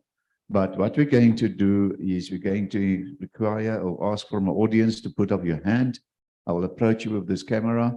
You can ask your question. What you can do is you can ask the question to any member of the panel, or you can ask it to the panel as a whole. And we'll take, say, 2 or 3 questions, and then we'll give you the panel opportunity to respond. So I see here's the first question there, and then we'll come here. So please identify yourself before you ask the question. Good afternoon, everybody. My name is Jordan Nisi. I'm from the taxi industry, the organization called Eastern TLC. That's on the eastern side of Johannesburg. We are based in Sandton. The panel there, the person that I know mostly, I don't think he still remember me, is Jack. I worked with Jack, with Negota long ago when Gautrain started in Marlborough. I think when I say Marlborough, you'll remember that. But what I want to ask is that, did they cover the ground of taxi industry as they say they want to work along with the taxi industry? Because I hear the gentleman over there, I can't remember the surname, Siabonga. Yeah, I think Siabonga also, I know him. I think he knows me very well also. Did he cover the grounds of the taxi industry? Because he spoke about Centurion on the eastern side of Pretoria, but on the side of Johannesburg, did he approach the organization of the taxi industry? Thank you. Thank you. We're going to take another question quickly here from Piet van Reskuyf. Piet van Reskuyf from Gerotech Test Facilities. I was thinking when one of the presenters talked about the motorcycles that did the delivery during COVID, that we learned during COVID that there is almost no traffic when people work from home. We also learned during COVID that some industries or some people can be more effective working from home than at office. What I miss is research work that take that idea forward to say that maybe we should have tax incentives for companies that allow people to work from home. The idea of having deliveries for household goods, instead of 10 cars going at night to buy a bread, one motorcycle come to 10 houses to deliver bread. I think the difference is clear in terms of the pollution that can cause. So my question is there already some research that's going on to look at the human behavior and the way in which we operate, to use that as a way of influencing environmental pollution? Thank you, Piet. Okay, we'll get to that side just now. Let's ask the panel to respond. I think, Jack, there's one for you. Yeah, we'll ask now that we get other questions just now. So maybe Jack can answer some. Thank you, Jack. Right. Around the research for this work from home, you know that every 7 years, we do a national household travel survey and we do a Gauteng household travel survey. So the household survey was done in 2013 and then again in 2020. But as luck would have it, the National Household Travel Survey and the Gauteng Travel Survey was completed 1 week before COVID happened. So they completed in February. COVID was introduced in March. So the CSIR did the travel survey for Gauteng, and we asked the CSIR, can't you go back and redo the travel survey 2022 so that we could have a post-COVID survey to exactly find out because the idea was that there was a total lockdown, but then when they opened up, that the people go back to their old habits. So one of the main findings of this post-COVID is that 71% of the people said they're back to work. 29% said they're on back to work. They're working from home. So we've got a 29% reduction. So that's the first good thing. There are a lot of social issues around working from home, question of productivity, question of supervision, stuff like that. So I think the companies will all sort that out. But that at least we're looking at the moment. And I think it's one of the reasons why the Gautrain hasn't come back to pre-COVID numbers, because a lot of customers is in that 29% that have stayed and have worked from home. So that's done, you know, or that we know that fact. What we don't know is will this 29%, this is just after COVID, say if we look again in 2024, you know, has it reduced or has it increased? So that's the issue. The issue around the taxi associations, I've now worked for 7 premiers and 12 MECs. So since 94, I have a new MEC every 2 years on average. So my new MEC, my newest MEC, is going to talk to the taxi industry, I think, next week. So in that discussion with the taxi industry, we're going to talk about this. We're going to talk about, because if I can say, you know, just as a side issue, the taxis have one of their main sort of like periods is going over Easter, going up to Limpopo. You know, people that work in Gauteng but go back to their families. That number is reducing. And it's reducing because the black ownership of private vehicles is going up. And people are now going to Polokwane with their own cars, and they are taking their friends with it. So all of a sudden there is a drop in the demand for taxis. And I think this is the beginning of swinging this away. We have in South Africa, public transport as a mode of force. People don't have a choice. Now people are starting to get a choice. And now you would have to increase your offering, because public transport is becoming a mode of choice and not a mode of force. So I think it's a watershed moment, and I don't know whether the taxi industry has really realized that. So, but that we're going to talk next week with the taxi industry around the taxis working as feeder and distributing services from the Gautrain.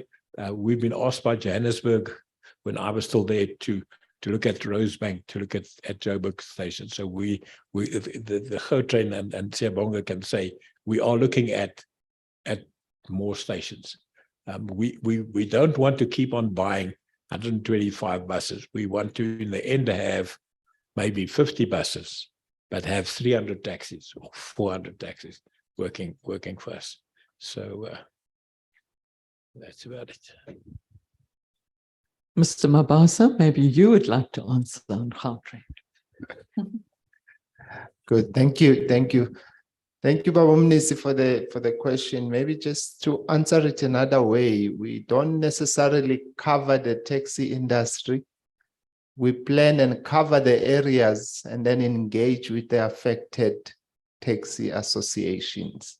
So perhaps it may look sometimes that we, you know, certain taxi associations, we're not talking to them or engaging them, but it's because perhaps some of the routes that we are planning are not affected. That's the way that we work. We've got at the moment about 42 new routes that we have planned throughout the network of the Gautrain, and it affects a number of taxi associations. But those that are not affected, we normally don't engage with them. But one of the things that is happening is some of the routes we've identified that due to the capacity or the demand that is on those routes, we need to now transition them from the buses to the minibus taxi industry. And those are the plans and the rollout that we currently busy with. Just to give you an idea, we've planned for all our stations, Park Station, Rosebank, Midrand, and we know the taxi associations that are affected by the operations that we've planned in those stations, and the rollout is going to happen. Some of them, if I can mention, it's IPTA, it's it's Amster, it's Faraday, and so forth in some of the stations, because that's where the routes, because the way that we plan the feeder and distribution services, we limit it within a radius of 10 kilometers from our station, because it is efficient in that way, and it make economic sense. But we are touching all the areas and engaging with the taxi industry that is affected by those routes, and they become our partners in providing the services. And if I can just add on what you raised, sir, I think you're raising a very important dimension of urban freight issues, is the behavior of people. And I think there is a lack of research around, I mean, Professor van der Merwe was speaking about the passenger transport surveys, but this question of urban freight is very under-researched. And I think you're right, there's a behavior dimension of it. Thank you for highlighting that. Thank you, Louise.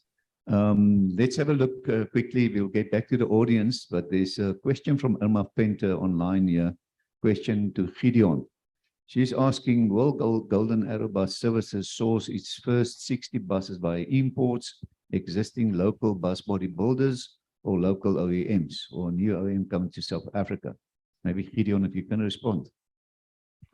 The first 60, and probably more than the first 60, will be importing chassis and then partnering with one of the local bus body builders to either assemble or build them in South Africa. We really want to move away from importing. It's not the route that we've chosen.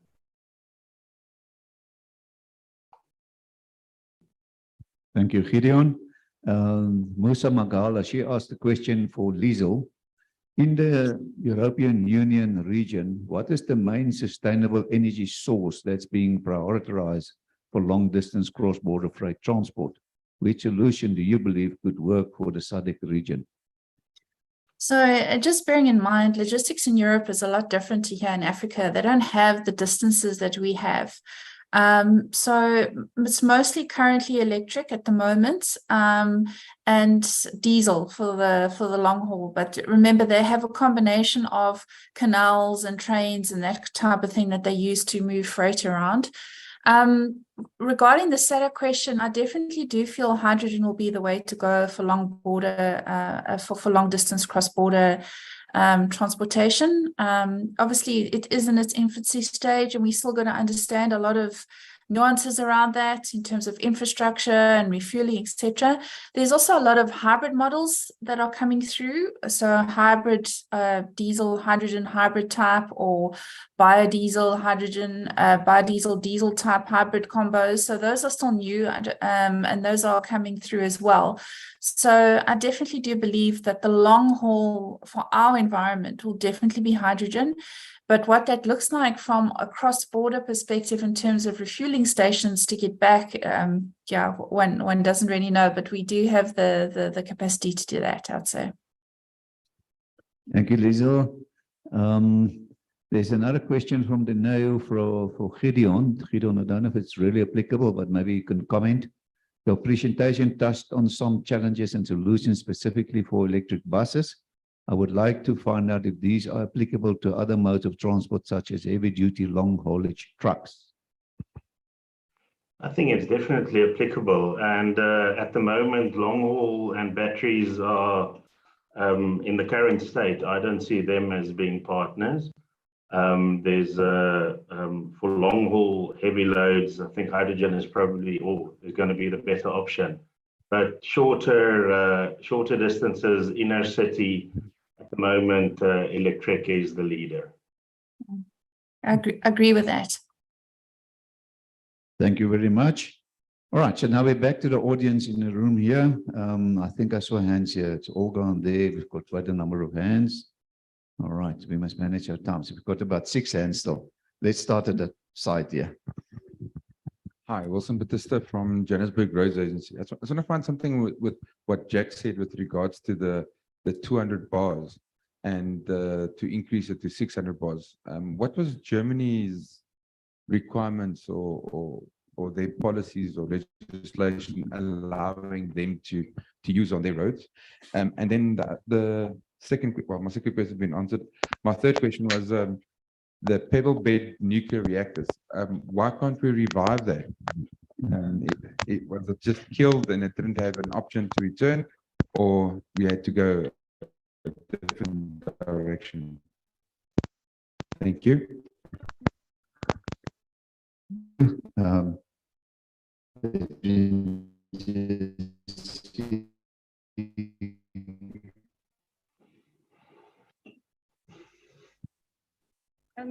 Thank you. My question to Gautrain and also to Jack. It's regarding the opportunities that you say you have, and more especially when you're talking about the taxi industries. And I just want to find out that opportunity. Are you going to be sticking to the 30% that should be given to women, or you would be looking at just the taxi industry, because of some of the women that are taxi operators really need that opportunity? Thank you, Olga. Let's take another one question and then we'll give the panel opportunity. There was a question. Thank you. Thomas Mpela from the Department of Transport and Supply Chain Management, University of Johannesburg. I'm a student. I wanted to ask, my question would be to Mr. Jack van der Merwe. Looking at the weight between a fuel and a battery-powered vehicle, battery-powered are much heavier than gas-fueled. So can the South African roads infrastructure handle the weight? And also looking at issues like load shedding, is South Africa able to adopt the likes of battery vehicles? Thank you. The panel can respond. Okay, maybe I'll take the one about the opportunities. Maybe just to mention, over the past 10, 12 years, I've been working with the taxi industry. We've seen quite a large participation of women in the taxi associations themselves.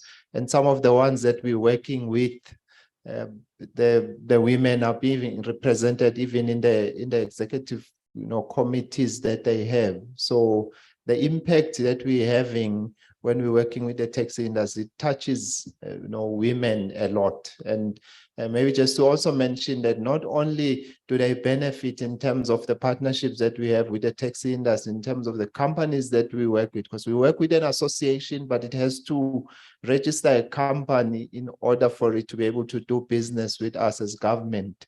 So participation is there, but over and above that, the operators themselves, including the drivers, the supervisors that supervise the work.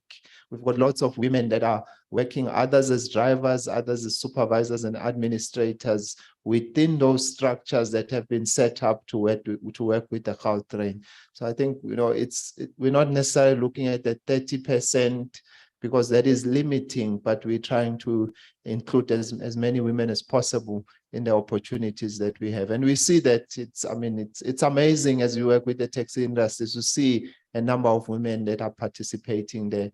It's very encouraging to see in our country. Right. Question on the transport of hydrogen in Germany, it's 600 bar. So they allow for it. So it's not a safety issue. It's just, and when one talks about hydrogen under pressure, everybody thinks about that horrific accident that we had in the East Rand a few months ago. Hydrogen, if you were to rip the cylinder, hydrogen is under such high pressure and it's such a light gas. It just goes up in the air. It will do nothing. It will just escape. It will just go in the air. So there's no security, there's no safety risk. But it's just the standards that have to be done. And in South Africa, you'd have to homologate it. You'll have to go to the Bureau of Standards. and get that approval. So that's where the problem is.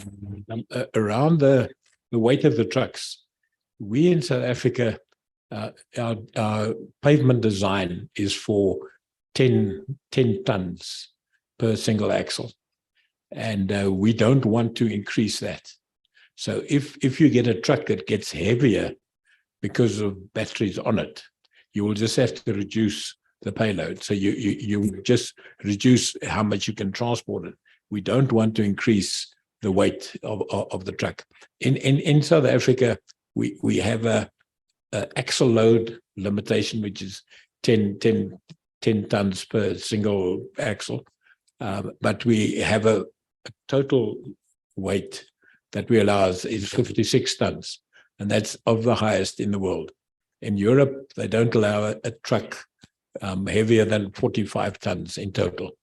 So in South Africa, we're already at that limit where we allow the 56 ton, and that's got to do with the old bridges they have in Europe and stuff like that.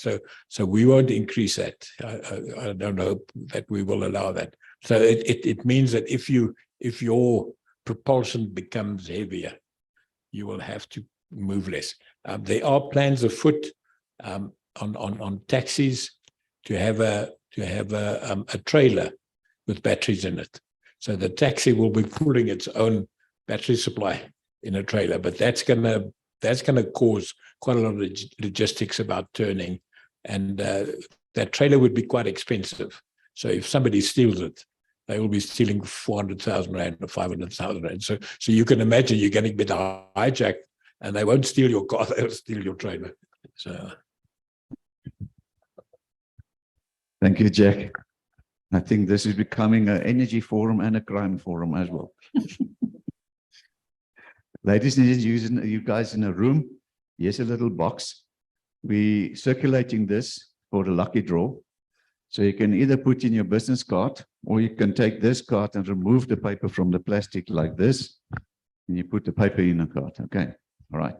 So please send it along and make sure everybody's cards are in there for the lucky draw. And only one card per person, right? All right. Now let's move this side. I think there was another 3 questions this side, and then we will close.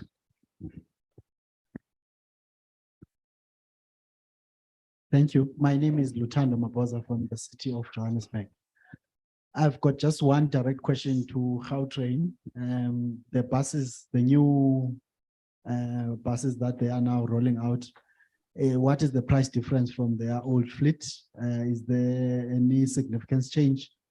Then the second question to maybe the whole of the panel, what are the enabling legislation or regulations that now are available to South Africa to then foster this transition from normal diesel vehicles to the hydrogen or electrical vehicles?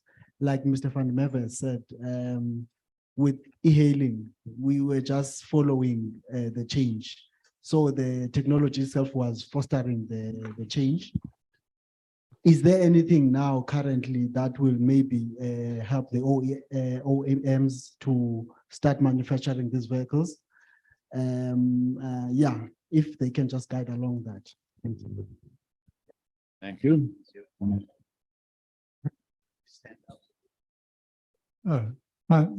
Thanks, Harry. Sorry, this question was directed for Charles, but he's not here. But Jack might be able to answer. I understand that the Anglo-American gas truck, and all the hullabaloo that went with it, is now parked off and non-operational, and I'd be interested to know why. Thank you, Mike. Another question there. Let's make this then the last question, and we will conclude.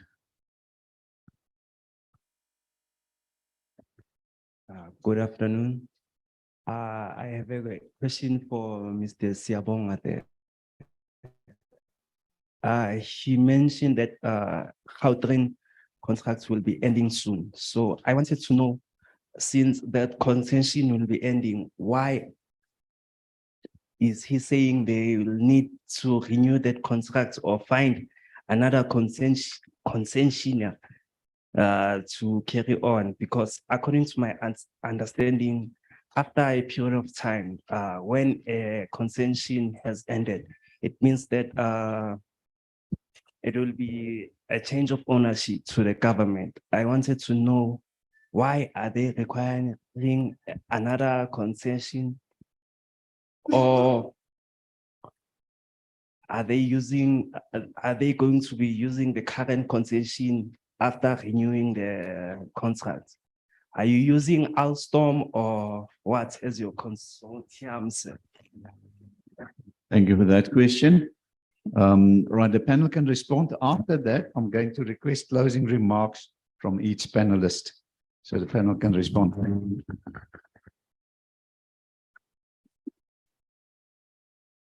Maybe I'll start with you, Lutando. I don't know what were the cost of the previous buses, but my guess will be, obviously, I mean, looking at them, at where we are and when those buses were acquired, the price of the current buses will be slightly higher. Secondly, the fact that it was part of the development of an integrated chassis and the technology that is now also included in the buses. So I mean, my guess will be, obviously it will be higher, but it's relative to the inflation and the cost of living as well. So that will be my answer. Maybe just to answer the question about the post 2026, why are we going concession again? We did a feasibility study. So earlier on, I mentioned about us getting a treasury approval one that we've just received. A feasibility study is the one that kind of like determined for us that it will be expensive for a public sector to run the service rather than giving it to the private sector again. And now this concession is no longer a design, construct, build, operate, and maintain, but it will be an operate and maintain led contract. So it will be an operator that will then also maintain our assets that we have. So perhaps that's a reason why it's also a bit slightly cheaper. So it's not like we just made a decision. We did a very good analysis with we've been working for the past 18 months, to prepare the feasibility study, and it was submitted. And the results of the feasibility study are the ones that, define for us that we need to go the PPP route again. Thanks. If I can just comment on the cost of the buses. When Gautrain had to recapitalize its bus fleet, it went to the market. It's an open tender process. So it was a tender process. The question you should have asked is, what is the price difference between in the market at the moment for a internal combustion engine versus electric bus versus a hydrogen bus? And that's where the problem comes in. An electric bus, depending on how you finish it, would be 3.5 to 4.5 million rand a bus. The electric bus, if you import it, could be 5.5 to 6.5 million bus. And a hydrogen bus could be even more expensive. It could be 6.5 million. So that's the issue. The issue is that if you want to go from a internal combustion engine bus to any one of the different buses, you pay a price for it, and it's just got to do with volume. You will be buying. If you remember the slide that I had on the board, we have 68,000 buses in our country. A bus's lifespan is about 10 years, although we are running the buses much longer. But if you want to replace a bus every 10 years, you have 68,000, it means that you have to replace 6,800 buses per year. So that's the type of volume you're talking about. So if somebody comes up and says, I'm not talking about 10 or 20 electrical buses versus 6,000 normal buses, that's where the price difference comes in. So, and that's what we've got to do. The question around enabling legislation, I can show you how much enabling legislation we have. It's nothing. Although from a manufacturing point of view, if Ford Motor Company in Tshwane decides to make an electric vehicle and export it. It's not a problem because you make what you like and export it. But for new energy vehicles in South Africa, the legislation still has to be developed, especially if you start going towards hydrogen. And then remember the concession agreement with Gauteng. It has a lifetime, and the lifetime. When we went out on tender, we actually asked the concessionaire, "Would you like a longer lifespan?" And the answer was no. They wanted 15 years, and what Siyabonga actually spoke about it. The half-life of rolling stock is about 15 years.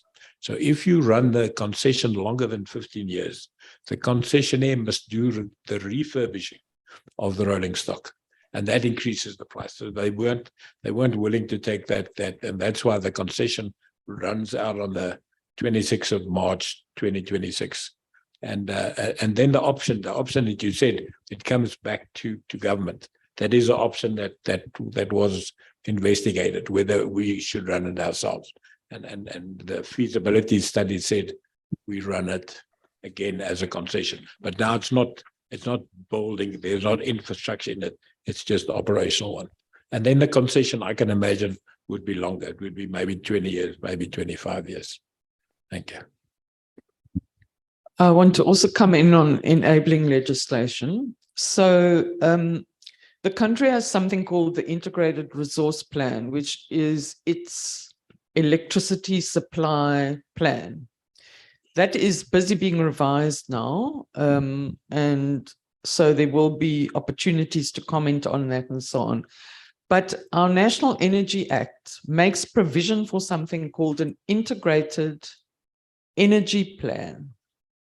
And a draft one was put out several years ago, never finalized, and we don't have such a thing. And that is what we need now, because energy carriers nowadays are not in boxes.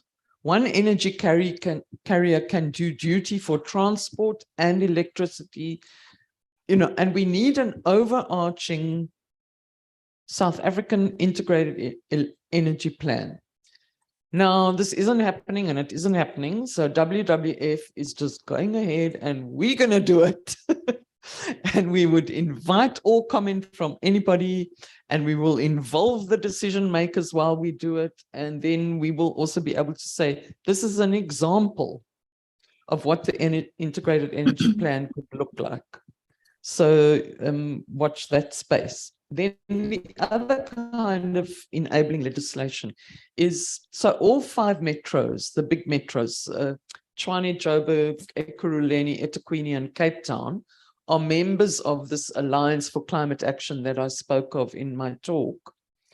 And I would hope that working with them through the Alliance and working with other key stakeholders, we would develop these urban freight policies for all 5. So I will be coming to talk to you. Thanks. You want us to close now, Harry? Thank you. Yes, let's start with closing remarks from our panelists. And maybe we can start there with Siyabonga, then Louise, then Jack, and then we go to Liesel and then Gideon. Thank you very much. I think on my closing comments, it could be just to say the challenges that we're facing as a country all over the world, they are enormous, but I mean, the solutions are there. It's just a matter of us changing as well. Shifting from being comfortable with using our cars, whereas we know the damage that they are making to the environment, to shifting, towards public transport and making those public transport services available to our commuters. So, I mean, that's the biggest change that we need. But it doesn't start when we are, working. It starts at a very young age. If you look at how, the school-going children are traveling when they are going to school, we are actually deterring them from wanting to use public transport in the future. So we actually encouraging them that when you get older and you start working, get your own car, because the services that we're offering are not convenient. You know, when you look at how those children are put into some of those vehicles. So that's where we need to solve the challenges and trying to promote and move people to using public transport. But all of us, we need to work together to ensure that we solve these challenges that we have, whether it's public transport related or energy related.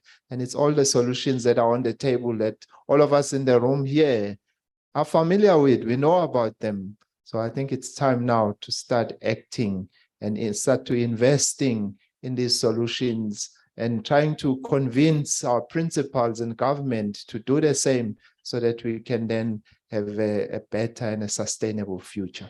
Thank you. Thank you, Sia. Louise. Very inspiring. So the Presidential Climate Commission, on which I have the honor to serve as a commissioner, our task is to ensure that there's a transition, but that the transition is just. And a big component of that justice did come up in the room today from the presenter from Golden Arrow Bus Services, who spoke about, you know, the labor aspect, the shrinkage of jobs and what they are trying to do with training their artisans and so on in that transition to EVs. And also Jack, who spoke about, you know, our platinum mine jobs. And this is the kind of central, the just transition is about more than just jobs. It's about participation of women in the economy. It is about food, water, and energy for all. But, you know, at the heart of it is, what are we going to do about workers in the existing carbon-intensive economy? And I want to just assure people that we are strongly applying our minds to that question and looking as much at the opportunity side of the economy, not just the winding down side. And in 2018 or so, WWF, I'm thinking about the metals now, WWF published a paper called A Low Carbon Sunrise for the Mining Industry, because not only, you know, the example that Jack gave, but in wind turbines and other renewable energy technologies, you need a lot of minerals that South Africa has. So Mr. Lesufi from the Minerals Council, he's also a commissioner, and he, you know, they've now kind of switched to thinking about that for the future. So I think there is great opportunity on the horizon for the country. Thank you. Thank you, Louise. Jack.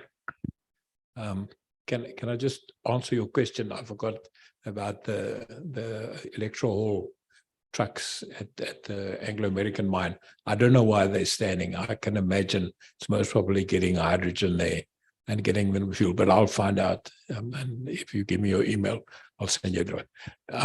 You know, I've been working for government since I was young and beautiful, and I know. I think the new government we have, the government in 95, is great at planning, but is very bad at implementing. So I don't want another plan. And you know, it's been keeping me awake at night. Why is it not working? And I can tell you, I'm a civil engineer. My planning horizon is 10, 20, 30 years in advance. This government's planning horizon is coupled to the medium-term expenditure framework, and it's 3 years. And if you think you can do anything with infrastructure with a 3-year horizon, you might as well just go home and lie in your bed. It doesn't work. Now, in the old days, Water Affairs, if they wanted to build a dam, they took a white paper to Parliament, and the white paper was approved. And the white paper said, you can build the Vaal Dam, and it would cost 200 million rand. And the Parliament would allocate 200 million rand for the project. And that project could take 15 years to build. But you couldn't come back and say, it's now costing more. You had to, within that allocation, do it. So I would like, if there's an energy strategy, to have a white paper that goes to Parliament. It gets approved and it gets funded, because then you have the funding for the life of it. But if you have the funding, and those of you that work in government, they say we have a 3-year budget. We actually have a 2-year budget. The 3rd year is just the indicative budget, and they always change it. So actually, I'm an engineer. I must plan 2 years, and it's impossible. It's impossible. You know, it takes on average, a freeway in South Africa, on average takes 17 years from when somebody designs it until the mayor or the president cuts the ribbon. 17 years. So you can imagine if I design a freeway and I have a 2-year or a 3-year horizon, I'm never going to go anywhere. So my challenge is not to improve planning, because I think planning is working quite well. And my improvement, my challenge is to, and you know, I mean, all right, we've now appointed a Minister of Electricity.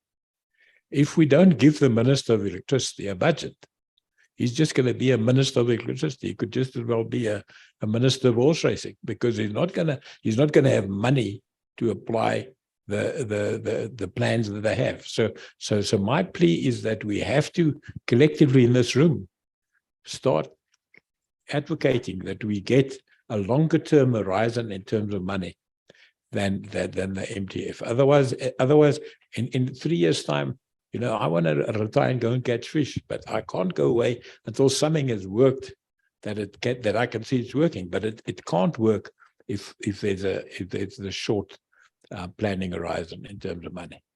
So that's my challenge to you. Thank you, Jack. Much appreciated. Let's go to Liesel. Thank you. You know, I think it is a long-term planning horizon, and infrastructure is going to be critical for this to work for road users, or even for heavy freight, long-haul freight users. And so, you know, it's there. We even when we were in Germany, I had a silent chuckle to myself, because the more things change, the more they stay the same. I mean, Germany then had an energy crisis. We have an energy crisis. Although it's different, it's still a crisis. And, you know, there are solutions, absolutely.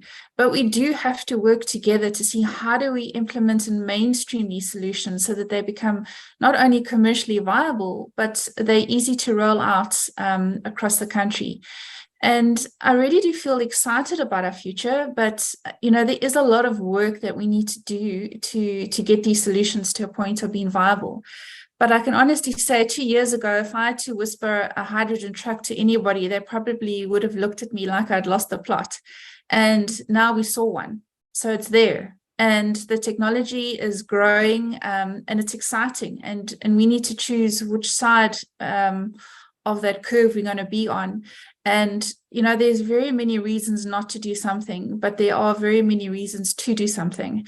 And one of them is this is our home. There's only one planet. And we do really have to look at how do we figure out this quite complicated puzzle to the benefit of all. So thank you.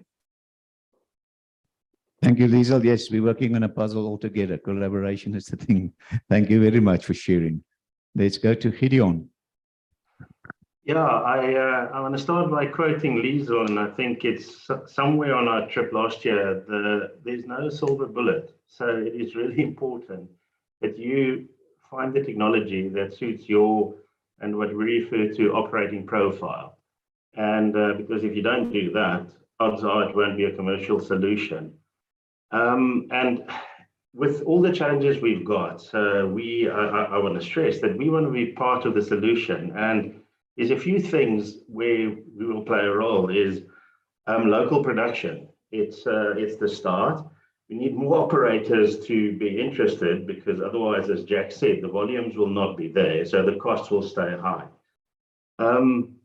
If we partner with people to produce the electricity required, and that's we've done high-level sums, is that it's definitely feasible. And the beauty of it, when you go renewable, is that for us to cover the renewables required during June and July, if you look from a solar perspective, we'll have to design the plant that you'll overproduce on an annual basis, probably 30%. So that's where the contribution comes from. And we're really excited. And then the job worry, it's a sensitive issue and not in South Africa, but we still believe that if you look at the total move, that the total number of jobs are going to be close to the same. Yep, there'll be pain, but that's where the challenge comes in, where we can see the opportunity. Then just as a final, and I'll probably be in big trouble with the banks now, I think it is time for the banks to stop talking. Yes, we hear all the CEOs standing up, green funding, green funding, green funding. So far, not a single bank have been in a boardroom at Golden Arrow offering a minus something because of green financing. So, yoit, wherever the bankers are out there, please come and visit. But if you don't bring a minus percentage worth, then they should not come and visit. So it's time to stop talking, and the banks should now start. And the audience will soon be able to hear you. The banks should now start to approach this issue with one of our feeble quotable quotes that we use. We are off the spreadsheet, we're on the tar. So maybe it's time for the banks also to get off the spreadsheet and come and visit and offer us a fantastic interest rate. Thank you for the opportunity, Harry.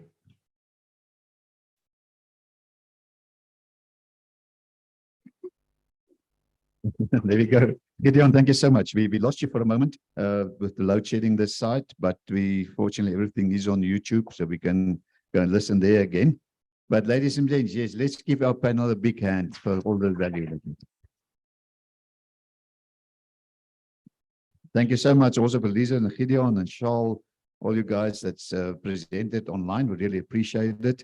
We're going to say goodbye to you now. Thank you very much. Thanks, everyone. Bye. All the online